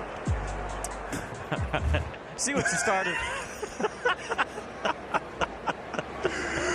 Yeah, it's sticking, Weezy. It's sticking. LG's on board. Yeah, Lauren Gardner in the studio tonight. Lourdes Gurriel leads off here in the 7th against Landon Roop. Who's in long relief of Blake Snell, but it's hard not to be impressed with the way Jordan Montgomery has pitched tonight. I mean, he's been on the same page with Moreno all game long. It almost looks like it's start 30 for him as far as the mound presence and the rhythm and the execution. And so he's impressed me a lot. Being able to throw the fastball on both sides of the plate, change eye level. 6 innings, 1 run allowed on 4 hits in his first start of the year after signing late. We've talked a lot about Snell signing late and having to get ramped up. Well, Montgomery signed even later than Blake Snell did. And he has come in looking like right where he left off last October for the Texas Rangers. And how athletic this defense is behind him, I think it's going to play perfect. And with Kelly and Gallen in that rotation, he could be the missing piece to really tip the scale for the division run for the Diamondbacks. Liner to center field and a base hit for Gurriel. His first tonight, the 11th hit overall for Arizona.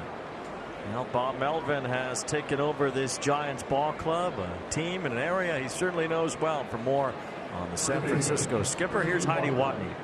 Yeah, Bob Melvin won my heart over in his introductory press conference when he admitted that when he would come here as a visiting manager and run the stairs in the afternoon, that he would come out here to the Coke bottle slide and go head first down the slide. He said he started doing it almost as a superstitious thing until they eventually locked the slide, so he couldn't do it anymore. I asked him about it today. He said, oh, it's been a long time since I've been down that slide, but actually I was out there just a little bit ago, a couple weeks ago, and I tried to go down the slide, but it was still locked. So I think they got wise to him coming down here in the afternoon, guys.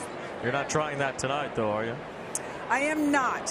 You have to be 14 or under to go under it. I've certainly tried in the past because me and Bo Mel have something in common. I love a good slide, but No, I haven't tried it. You know, Bay Area native, played for the Giants. When he put on that uniform in his introductory press conference, he was giddy. He is so happy to be here managing. He said it's a dream come true for him.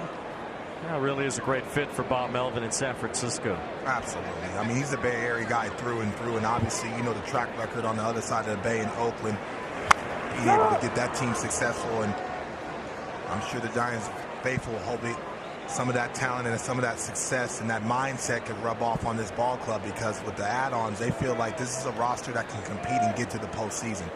He's a 3-time manager of the year, and he had some excellent seasons as the manager of the Oakland A's. And he is going over the game plan with the Giants' first base coach, Mark Hallberg. No balls and 2 strikes on Christian Walker. There's a pop-up down the right field side. Slater, a long run after it, won't quite reach it as it ends up in foul ground. I say it's easy to leave your heart in San Francisco. I do think there is still a little piece of Bob Melvin's heart across the Bay in Oakland, and he's passionate about that organization too. And you know what's going on there is certainly something that is tough for anyone with a connection to the A's to see. Well, you're sitting next to one guy. I mean, the A's and the Giants obviously saved my life, you know. But what's going on over there is truly unfortunate for the fans of Oakland Athletics. Ooh. Skipping by Chapman, it's extra bases for Christian Walker. Gurriel gets to third. Walker has a double, fresh out of his 0 for 16. Christian Walker has 2 hits tonight. That's rare that you see a ball bounce past Matt Chapman down the line. I think he got caught in between and wanted to try to backhand that ball. But as soon as it hit that ground, that upspin got right past him. Well-placed double by one of the captains, Christian Walker.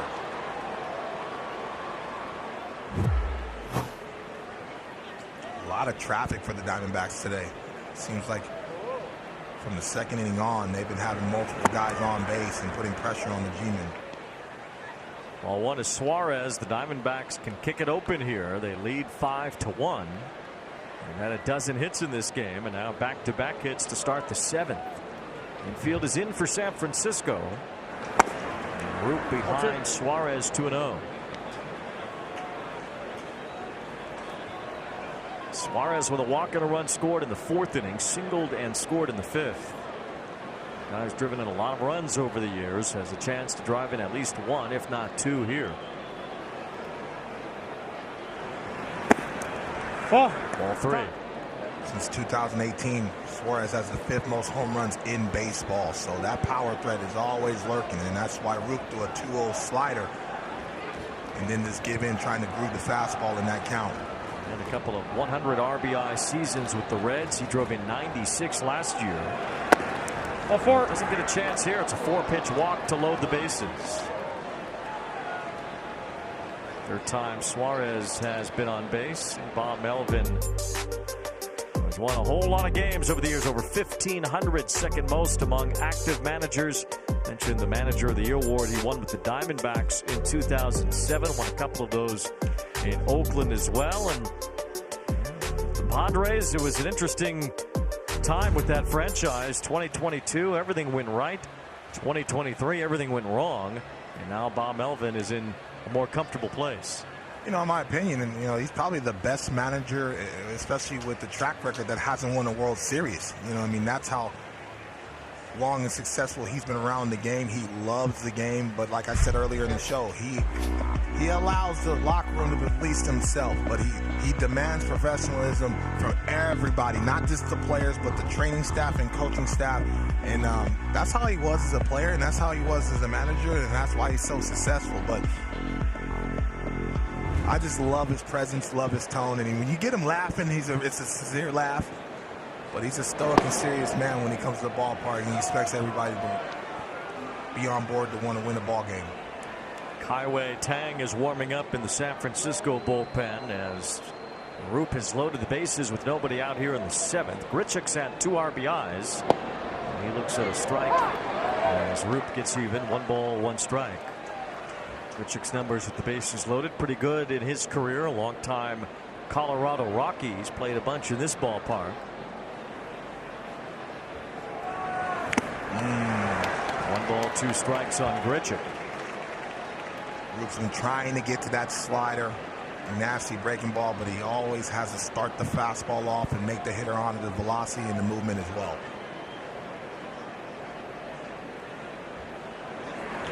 Hit hard, scoop by Chapman, throws home, what a play by the 4-time Gold Glover Matt Chapman.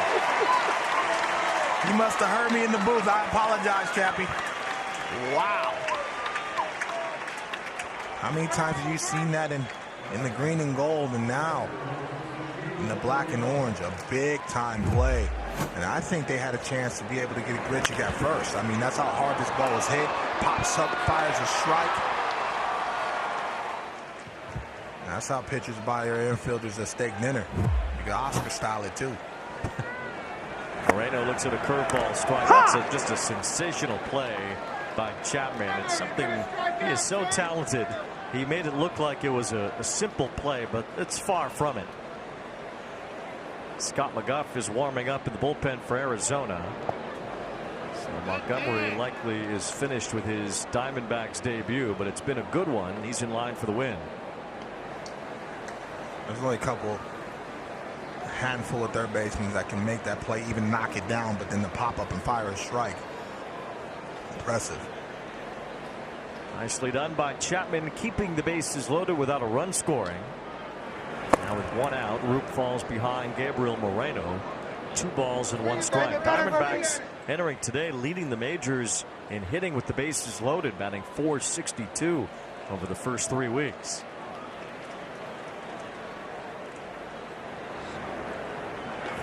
There's a drive toward left center field. Fitzgerald got a good jump after it, but won't reach it. As it falls in, it will unload the bases. Walker scores. Suarez scores. Holding at third, Grichuk.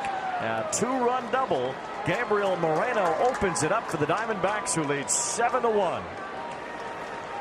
Moreno's been missing breaking balls all day long. He's been frustrated. He finally gets one middle. Short to the baseball. Got his foot down a tad bit earlier and squared it up, and everybody else was off to the races. Nice piece of hitting by the second-year catcher. Love that. Yeah, breaking balls rolling up there, middle, Wayne. Can't make that mistake, especially when you're behind in the count. That is the 6th double by the Diamondbacks tonight. It knocks out Landon Roop in a 7-1 game.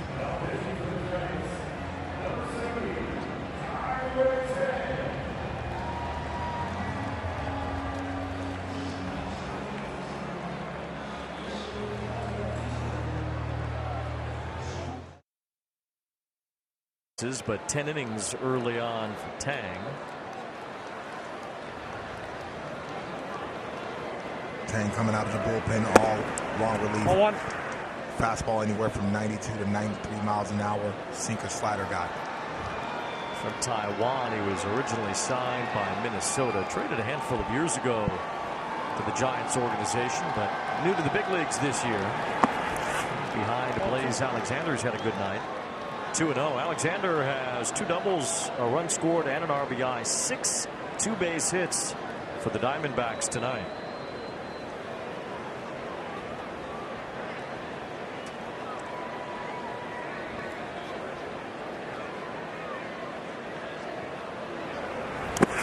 Three balls and no strikes on Alexander.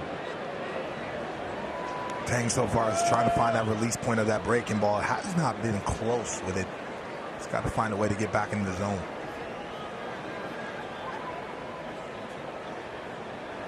The Diamondbacks have really poured it on. 3 runs in the 5th inning, 2 here in the 7th.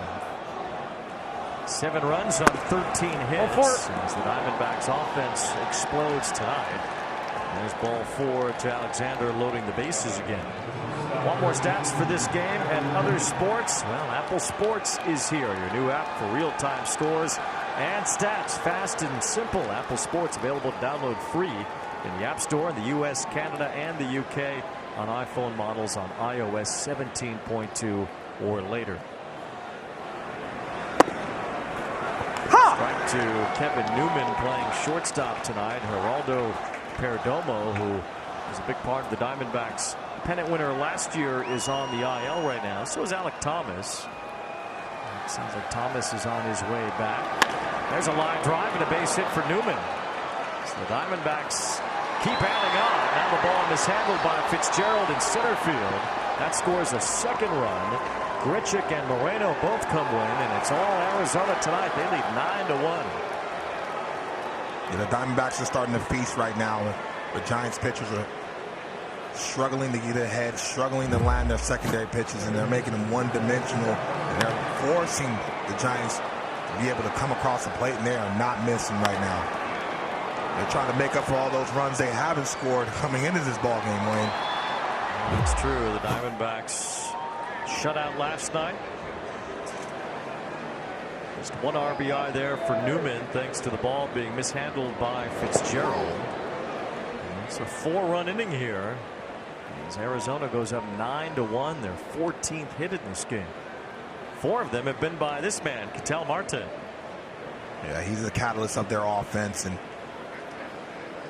he gets them going, and it always seems like he's, especially of late, giving them quality at bats and really making the pitcher work out there to try to get him out.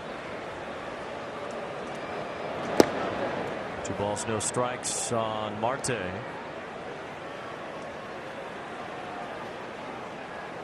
Highway Tang struggling in place of Roop, who allowed 4 hits and 4 runs in his inning and 2/3. Blake Snell got roughed up in the middle innings. There's a ground ball to second as the Giants turn a double play to end the inning. 4 more runs, though, for Arizona as we get to the 7th inning stretch at Oracle Park. It's a 9-1 lead.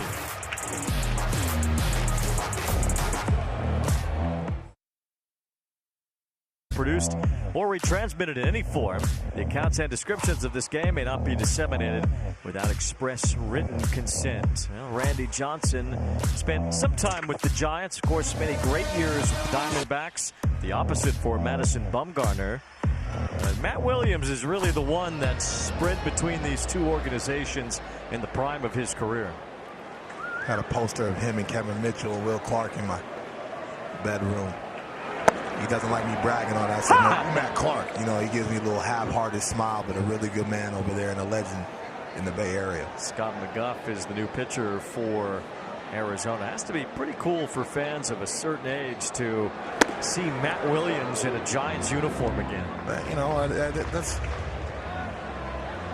the baseball gods sometimes smile down on us, and who he was at third base. I mean, and not only offensively, but just as smooth as butter over there at third base, and just as stoic and really a captain and a leader in that locker room in that era as well. Swing and a miss as McGough strikes out Michael Conforto, the first batter here in the bottom of the 7th inning. Almost some similarities. Williams had more power, but some similarities to Matt Chapman playing third base now for the Giants. 4-time Gold Glove winner. The range and the athleticism, you know what I mean, and the ability to make plays like we saw earlier, make him look so easy and effortless. But he was a guy that wanted to win every single day, every time he went to the ballpark. And that legendary stare. 2 up, 2 down for McGough. The Diamondbacks won the National League West in just their 2nd year of existence, and they did so with a lot of veteran players that they had brought in. They spent a lot of money after their expansion year, and part of that was bringing in Matt Williams, who had 35 homers and 142 RBIs in that 1999 season for the Diamondbacks. But that's when they started to bring in Luis Gonzalez and Steve Finley, and they started to build the roster that would eventually win the World Series. Randy Johnson on that team in '99 as well. They would then later add Curt Schilling and complete the picture for that World Championship team. But that was really one of the first big moves the Diamondbacks made as a franchise, was to sign Matt Williams. Well, he still had a lot in the tank, obviously so, and so you had to establish that power threat. But when I think of him in the Giants uniform. Yeah. You know, you see those old school hats that they were wearing early during BP. That when I see that logo, you're looking around for Roger. Yeah, absolutely right. Absolutely. Absolutely. But being a Bay Area kid, it was a fun time. The A's were good. The Giants were good. Battle of the Bay, you know, in '89, that World Series. I mean, And I used to tell everybody, man, I wanted to hit like Will Clark and throw like Dave Stewart. So there was a lot of stars. And so if you're a Bay Area kid growing up, man, it was really, really a fun time. And that World Series trampled by an earthquake that happened ahead of Game 3. But otherwise, an exciting time, certainly, for those two franchises in the Oakland A's of that era, with 3 straight World Series appearances. I mean, Ricky Henderson, I mean, the Bash brothers, Eckersley, Matt Williams, like we're talking about, Kevin Mitchell, the bare hand grab. It was just fun to watch. Kevin Mitchell, the MVP that year in 1989. 1-2-3 inning for McGough.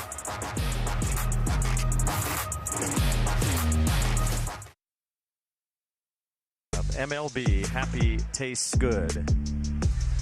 You've been eating snacks for the last 2 or 3 innings. Don't put my business out there, man. I'm going to get you a blizzard. I don't appreciate you putting my business out there, but the blizzards do go hard. Like those blizzards. Corbin Carroll slaps one through the infield for a base hit. Well, he's been one of the few Diamondbacks, in fact, the only Diamondback that had not had a hit yet in this game, but now he adds his name to the list.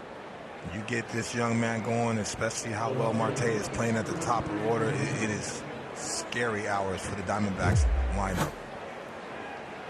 Fastball down. And really, that's his nitro zone. He likes the pitches down. Nice swing, head down on the baseball. That's the type of swing that gets him going. So leadoff man on. Arizona's had 15 hits. The Giants just 4. And Gurriel looks at a strike. Tang's still out there for San Francisco. Got the last 2 outs in the 7th. Well, the band is making its way toward the exit. They couldn't help the Giants tonight. The San Jose State marching band, and now they've seen enough.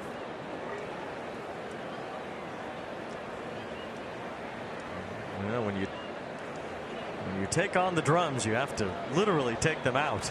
Man, got to clean them too. Tell you what also is amazing about this place, being right off the bay. When it gets toward the end of the game, somehow all these birds know exactly where to go. They know what time it is. Everybody leaving, and they leaving all that garlic fries and kettle corn. They smell it. They know what time it is. It's dinner time for the seagulls. Dairy Queen. You know what I mean? They know what time it is. It is impressive. Who knew seagulls could tell time? I never knew that until I started coming here to Oracle Park. A wild pitch will put Carroll at second base. Hopefully none of them fly into the booth. You know, Shar's equipped here to fight off any animals that come into the booth. I'm hiding behind Shar. She don't mess around. Earlier today, she was jumping up trying to get this nice little booth set up for us, and Shar's one of the best in the business. Yeah, we've had our battles around the area. Gurriel, the fly ball to left, sending back Conforto, still going. It's over his head. Carroll makes his way to the plate. Conforto holds Gurriel to a long single, but it's another RBI, 21st this year for Lourdes Gurriel, and it's 10-1.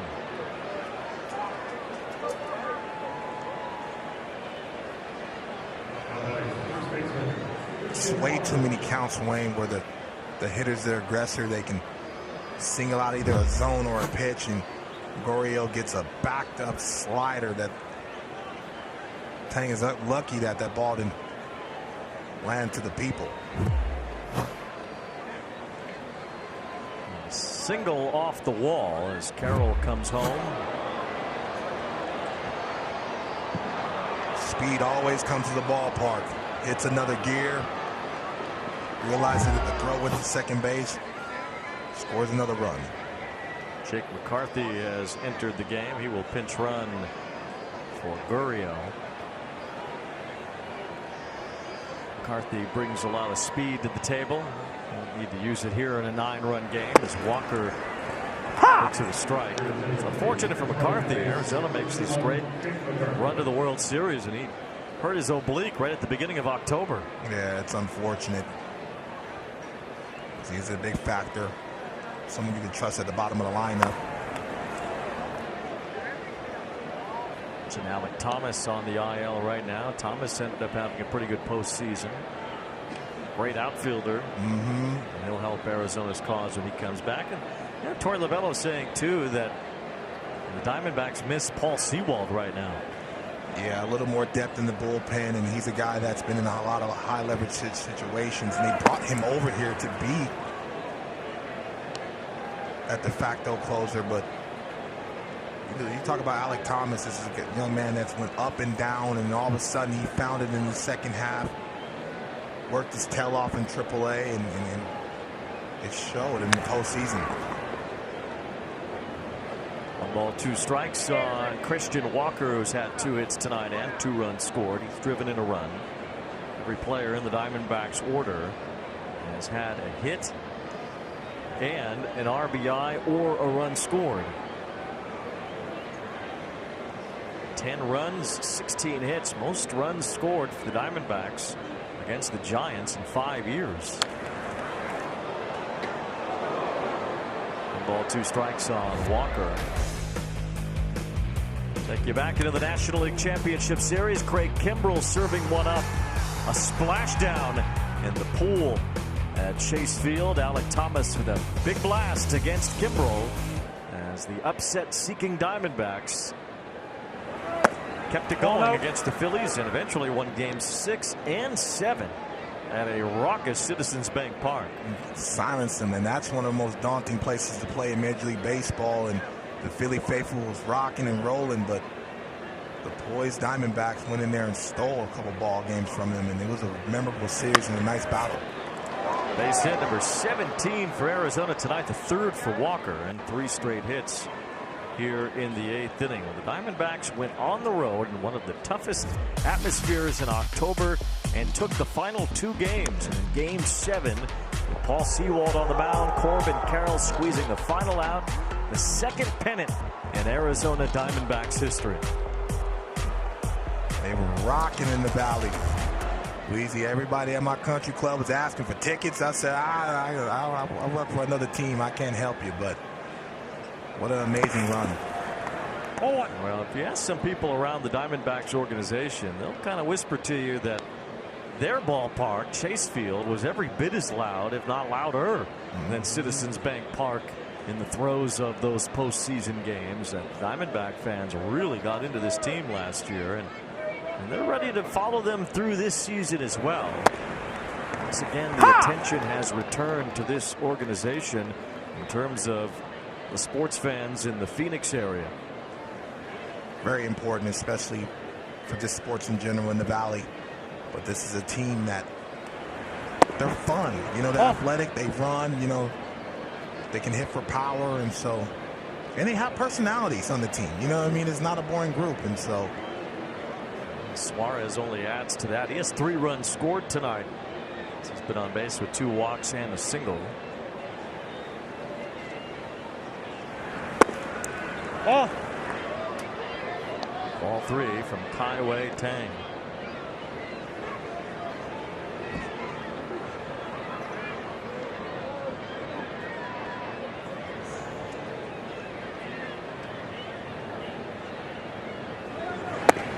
All 4. Oh, man. The 3rd time Suarez has walked and loads the bases. Diamondbacks 110 losses in 2021, getting to the playoffs just 2 years later, something the Orioles also did in the same time frame. That 100 win team they had last year. Houston did it in the last decade. Those are the only 3 teams in baseball history to do so. That's easier than it's ever been to get to the playoffs because more teams make it every year. Brian Price, along with an interpreter for Tang, head to the mound as he struggles here in the 8th inning. But even so, just to have that kind of turnaround in a short period of time, a lot of credit to Mike Hazen and the Diamondbacks front office and Torey Lovullo. Absolutely. You have to be able to develop it and really send a different message and voice and say, hey, we're going to plant a seed that we're going to start winning and playing better baseball. But it doesn't start in the big league level.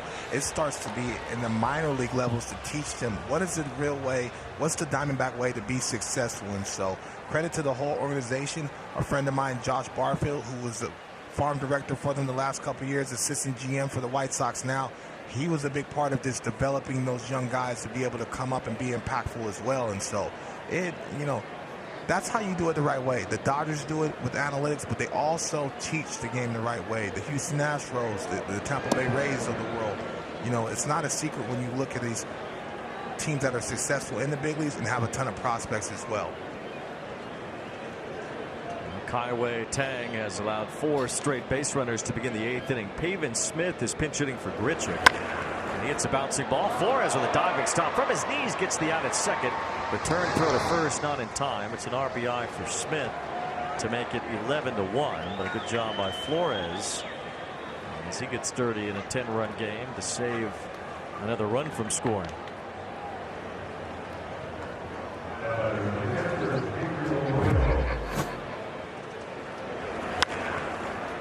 Nice dive by Flores, understanding that the ball took him to the second base view. Had to be sure to be able to get one out and still keep the double play intact. Here's Moreno with one away. Pavin Smith just called up today. It's Arizona DFA'd Jace Peterson. Peterson, the veteran, had not hit much to begin the year.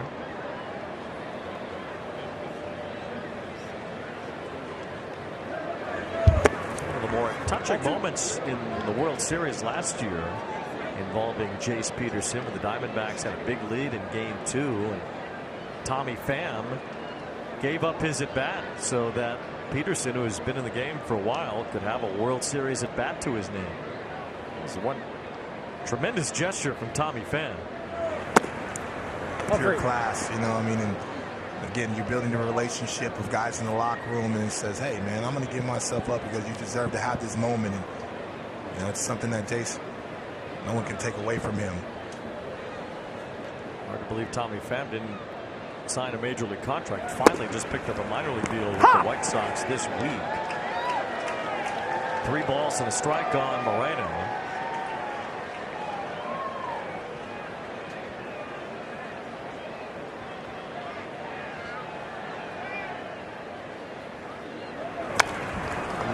Fouled back, good cut. Tried to leave Earth right there. Suit up this season at MLBshop.com. Check out the largest selection of official jerseys, caps, t-shirts, collectibles, and more. Gear up with your favorite team at MLBshop.com. As the Seagulls surround the ballpark, they're well aware of the pitch timer making the games go more quickly. But Kaiwei Tang is not cooperating. Seagulls getting hungry. Yeah, having trouble just finding what side of the plate that he wants to be able to establish, and he's a sinker slider guy and just not having real good command, especially of the slider. Giants have fallen behind as Arizona has had multiple run innings 3 different times tonight. Oh no, he swing. Free pass. That is the 5th walk issued by Giants pitching. Moreno walks to load the bases again. And that's going to be it for Tang as Nick Avila will enter this game to pitch.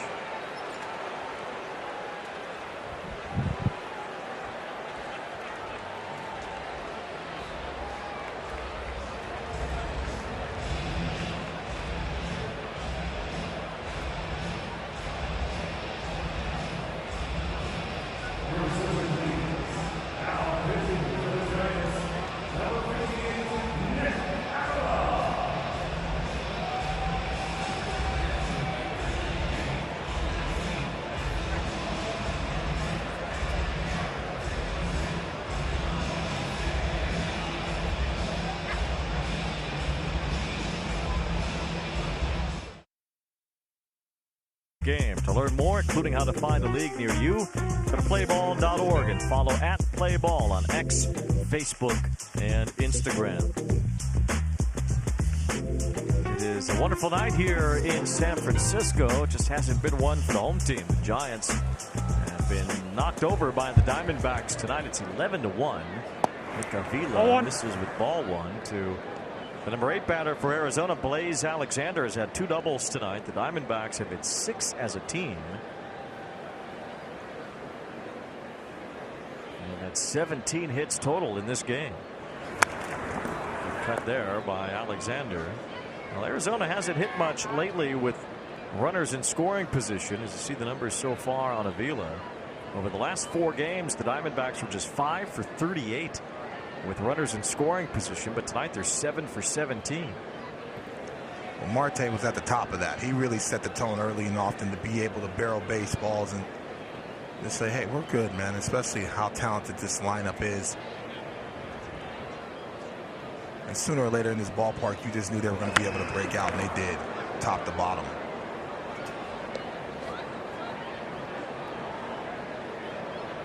One ball, 2 strikes on Alexander, who's been a nice story early on for Arizona. Missed some time last year with a broken thumb. Drives this one out toward right field pretty deep. Slater is back, and that ball is gone. It's an opposite field grand slam for Blaze Alexander. And the Diamondbacks roughing up the Giants to the tune of 15-1.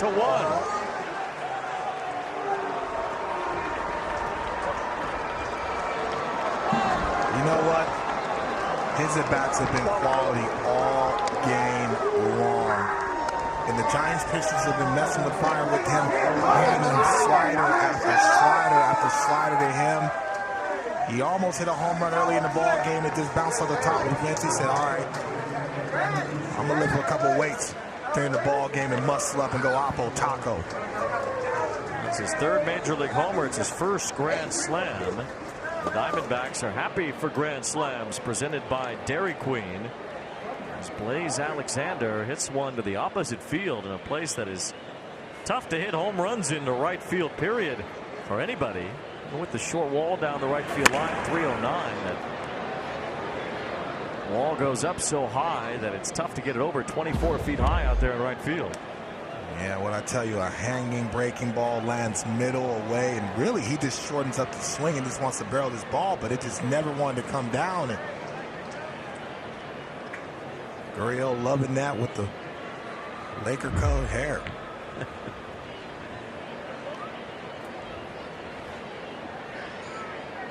15-1, 10 runs in the last 2 innings.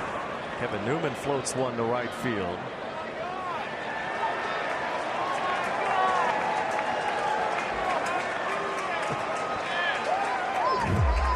Blaze Alexander, his favorite player as a kid was Sammy Sosa.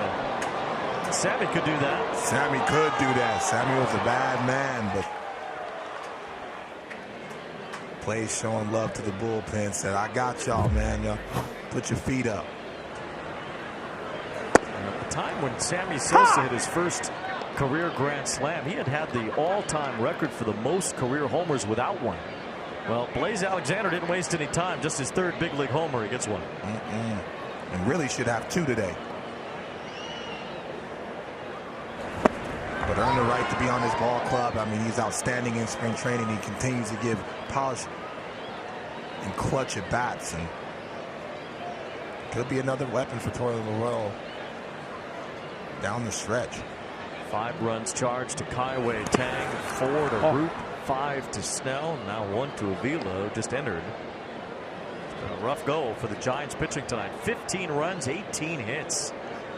The Diamondbacks offense that has broken out here at Oracle Park.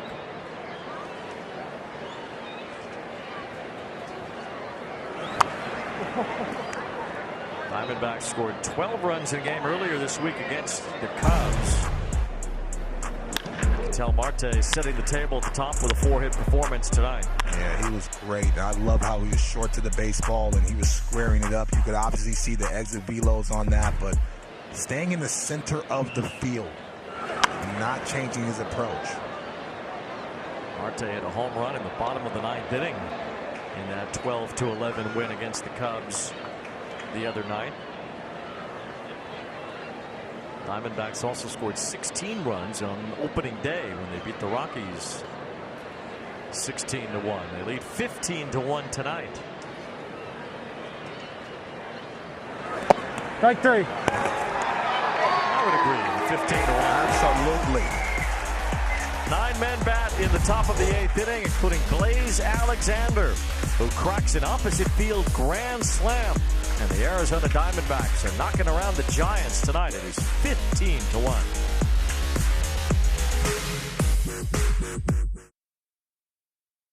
Lamb in the top of the 8th inning, and now the Diamondbacks have Justin Martinez on the mound here in the bottom of the 8th. Tyler Fitzgerald looks at strike one. Actually, McGuff is still out there for Arizona, so McGuff, not Martinez, on the mound.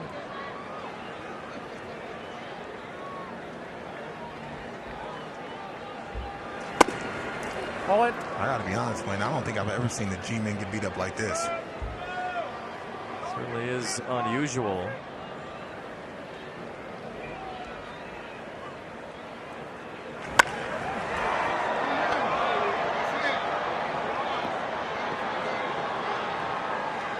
Your attention, please.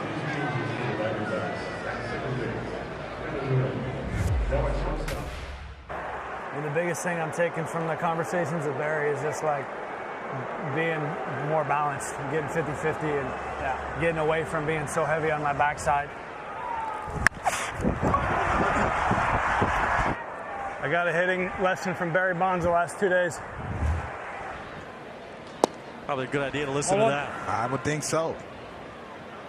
One of the best to do it. Barry Bonds out on Oracle Park's field before the game today. His number 25 hangs in this ballpark as Newman smothers that, stays with it, and throws out Nick Ahmed. 2 up, 2 down. Diamondbacks have Newman at second base. Ketel Marte comes out of the game. Blaze Alexander goes into play shortstop as Arizona gives up their DH for the rest of the night. McCarthy stays into play left field. Pavin Smith is in right field. And the pitcher's spot will now be the number 1 spot in the order where Ketel Marte had been. Torey Lovullo wants to make a pitching change, up by 14.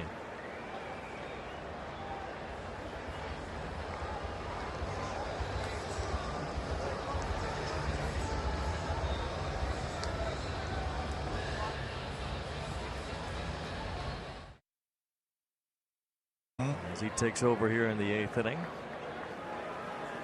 Giants have not had a hit since Nick Ahmed singled in the 5th. They've only had one man in scoring position time, Matt Chapman, in the 2nd. They couldn't bring him around. Soler hit a home run for their only run. Slater, he's 0 for 3. Yeah, this is going to be a difficult bat for Slater. Flamethrower that dotted 99 and flooded a little slider over there, already ahead 0-2.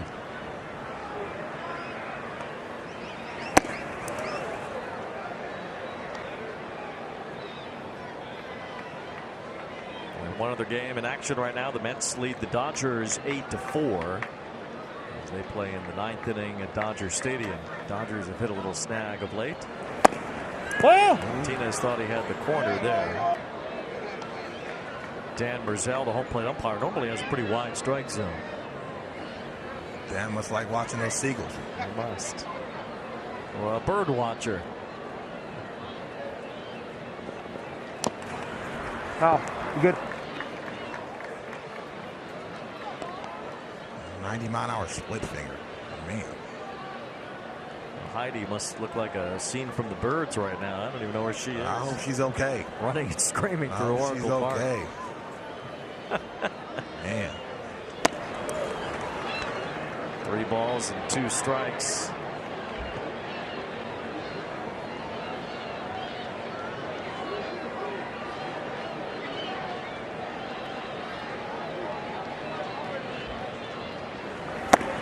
Court.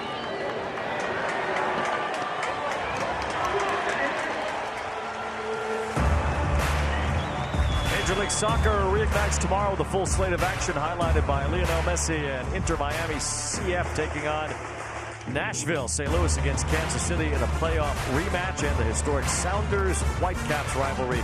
Check out the weekend schedule. Watch every match live only with MLS Season Pass on Apple TV.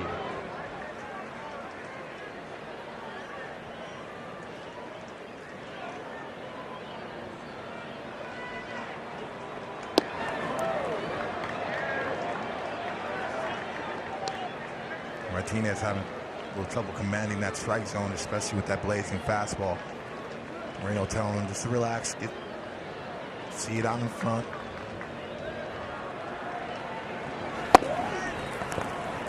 There's a strike 99 on that one to Wilmer Flores. He's 0 for 3 tonight. Giants have only had 4 hits in this game.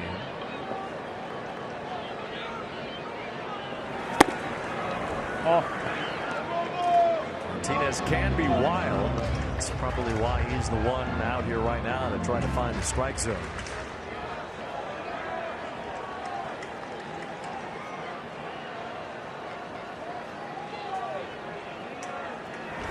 Mm. 100 miles an hour on that high heater to Flores.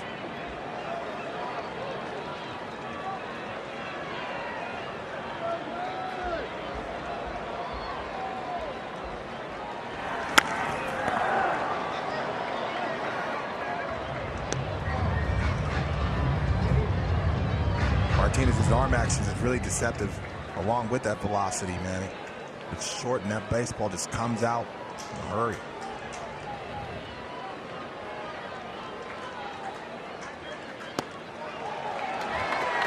Another walk. Martinez has walked the first 2. All he needs to do right now is just throw it down the middle. It is 15-1. As Jorge Soler homered earlier, one big thrill from the Giants tonight came off the bat of Soler, who had the first home run in this ballpark this year for San Francisco. Had to go back to 1920 for the last time the Giants went through their first 7 home games without a home run. 1911 for the last time they had 8. Talking about a dead ball back then.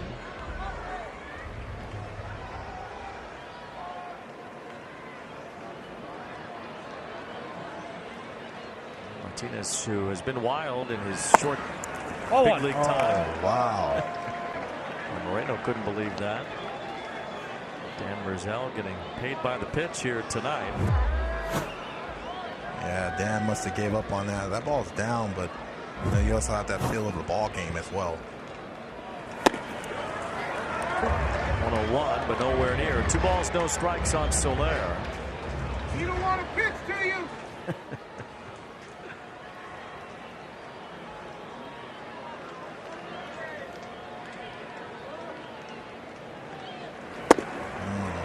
Right there with 99 down the middle. We're seeing more and more lately where, velocity, if it's flat or if it's not in the strike zone, it's really not as effective. Yes, he did. Soler was calling for a strike there. A check swing. He's upset that Dan Merzel did not check with Jordan Baker, the first base umpire. Not a lot of fans are left here at Oracle Park, but they're jeering at the home plate umpire. There's a bunch of faithful. Good crowd tonight, 33,000 plus to start. And a lot of them followed the San Jose State marching band right out of here. Grounded to third, right over the bag, and that ends the inning as Suarez gets the force out. Go to the 9th. It is 15-1.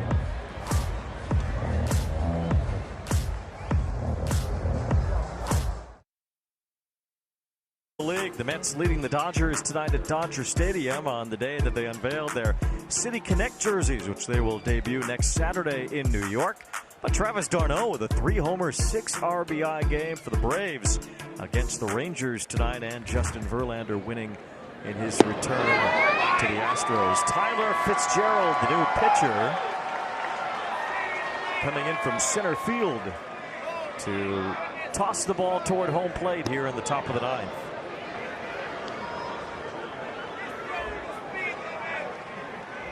Second career pitching appearance as Carroll hits a ground ball base hit. The Diamondbacks have a new season high with their 19th hit. Second for Carroll today. Fitzgerald trying to get below the hitting speed, if you will. Trying to get him off balance. What do you think of the Mets City Connects? They were the cause of a lot of angst amongst Mets fans. Well, the Mets fans have a lot of angst, so naturally. So I believe that, but I liked them. They were solid. I liked them. 7-line crew. Could have used a little bit more purple, I think. Oh, here we go. in the next City Connect. I thought it looked good. You know, the new Philly ones I do not like. No, yes. I do not like those. You know, some of them have been hits. Some have been misses. No miss there for Jake McCarthy as he lines a base hit. And Carroll goes to second. 20 hits now for Arizona. The Dodgers are redoing theirs. They will unveil a second City Connect jersey later this year. Eager to see what that was. Yeah. Every team will have one by the end of this season that wants one. The Yankees don't want one, and the A's don't have a city right now, so they don't have a City Connect. Hey, man. I know. You know that's my team. I know. I'm not happy about it. There's definitely no connection right now. Exactly. You know what I mean? So I know where you're going with it. Yeah. That's. How do you like the Wrigleyville ones? I don't. Come on, I like them. You did? Yeah. Represent the community, and you know, when you think Cubbies, it's Wrigleyville. You know what I mean? Like the Fly to W. You know, all the stuff y'all like to say on the north side. You know what I mean? Like, you know, all that. They could have had that, but maybe a little bit more exciting design than the very plain Wrigleyville jersey they have. Yeah. I thought the Marlins are really cool. Sugar Kings are pretty cool. Yeah, the color scheme and the pinstripes and what have you. Yeah. Absolutely. White Sox have a really good one. The Angels, I think, have a really good one. Yeah, they do. The Beach Vibe. Oh, my goodness. Suarez hits one to the left field corner. Carroll will be sent home. And McCarthy will just pull up at second base. So Suarez gets an RBI for that. It's 16-1. Suarez has been on base 5 times. Suarez is smelling too and feasting off this BP that he's getting right now. And it's not even BP. This is. You know what? I know I can bounce some sliders. I know I can. Pavin Smith takes ball 1. I can make a 5.6 ERA look good. Yeah. Make it look fancy at least. You know what? You should let this drop and get a double play out of it. That's my idea.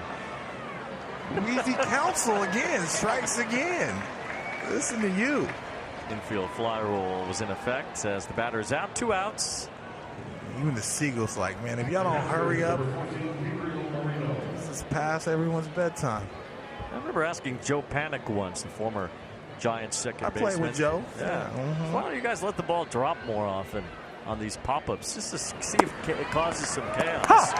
And he said, you know, you don't want the chaos to go the other way. That is, man. Where the ball bounces away. Yeah, you don't want that. You see Wash. Wash gets spicy with you. You've seen that already. Wash from the old school. You do not want that. You know, and even during my Marlin days, the emphasis of playing clean baseball and not giving away outs. So come to bite you. Diamondbacks are all over the Giants tonight. Oh, my goodness. Tyler Fitzgerald acting like he's pitching to a 10-year-old Little League team right now. Well, I just wanted him to be able to defend himself because he was throwing it up almost like a softball-esque pitch, and, you know, he's still extending himself. I want him to be able to get in the fielding position. Yeah. You know. He's really laying him in there. Yeah. Oh, my Lord. Give the heater, Weezy, you think you get a hit off this? Me? Yeah. Oh, dude, listen to you. There's a liner pass to Estrada into right center field. That will score another run. Suarez goes to third, so it's an RBI for Moreno, his third tonight. And the Diamondbacks make it 17-1.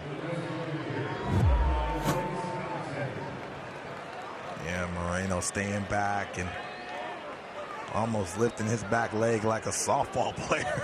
Able to get to that baseball because it was thrown so slowly. 22 hits ties a franchise record for the Diamondbacks. They did it in 2013. They've done it here tonight in San Francisco.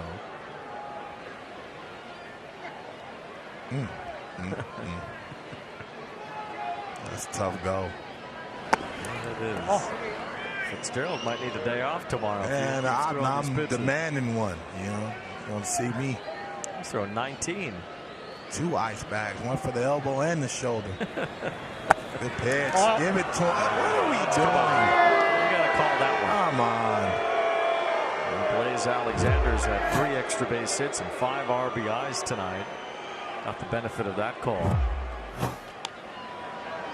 Lifts one to right field. Lamont Wade Jr. fights the Seagulls to make the catch. And the Seagulls are about to eat. 3 outs to go.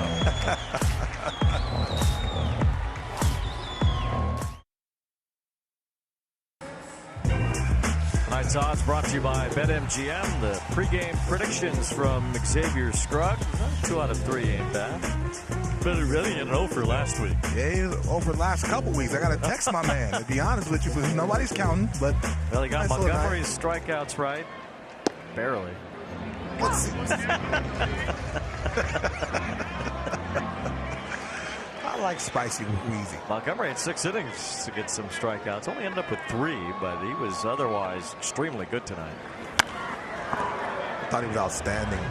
And, you know, yes, he can rack up the strikeouts, but to be able to pitch contact and be efficient like he was on his first time out with his new team, A+.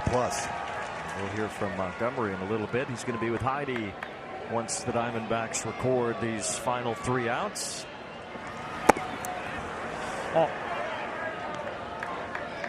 Justin Martinez on the mound to get these for Arizona. So their series with the Giants will continue tomorrow. It'll be Zach Gallen pitching for the Diamondbacks tomorrow. He's been off to a great start. Gallen led the majors in innings last year when you consider the postseason. He threw 243 innings last year.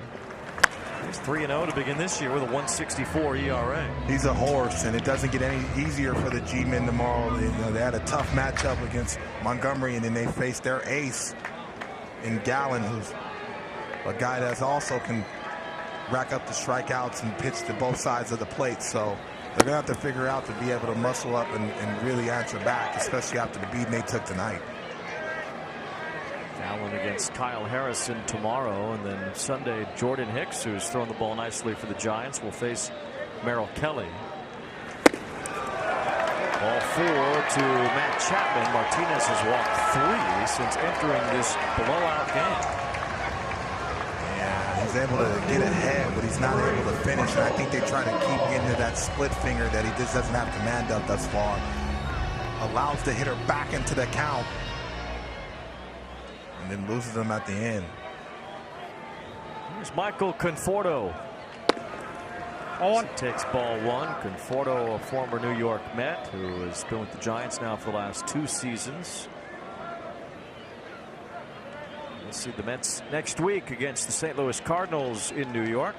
As Conforto hits one deep the other way. McCarthy is back for it in the corner to make the catch. One away as Conforto flies out. Michael Conforto has appeared in the Little League World Series, the College World Series, and the Major League World Series. Something only a couple of others have done, including Jason Varitek. Conforto was a rookie in 2015 when he homered twice in Game 4 of that year's World Series. Last time a left-handed batter younger than Michael Conforto homered in a World Series, you had to go all the way back to Tony Kubek in 1957. Tony Kubek a little before your time. A lot before my time, Weezy. Oh, yeah, our time's about the same. You're only like about a year older than me. And I didn't told you 2 or 3 times on this telecast. Stop putting my business out there. Hey, it's public record, you know. You get into one big league game, and you're on Baseball Reference forever. Absolutely, Mr. Wikipedia over here. 2 balls, 2 strikes on Murphy.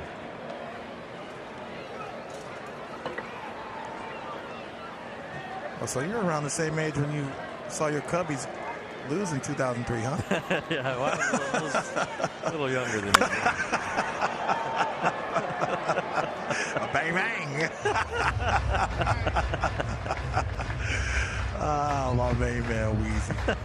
I'm still loving that LG called you Weezy all the way from the other coast.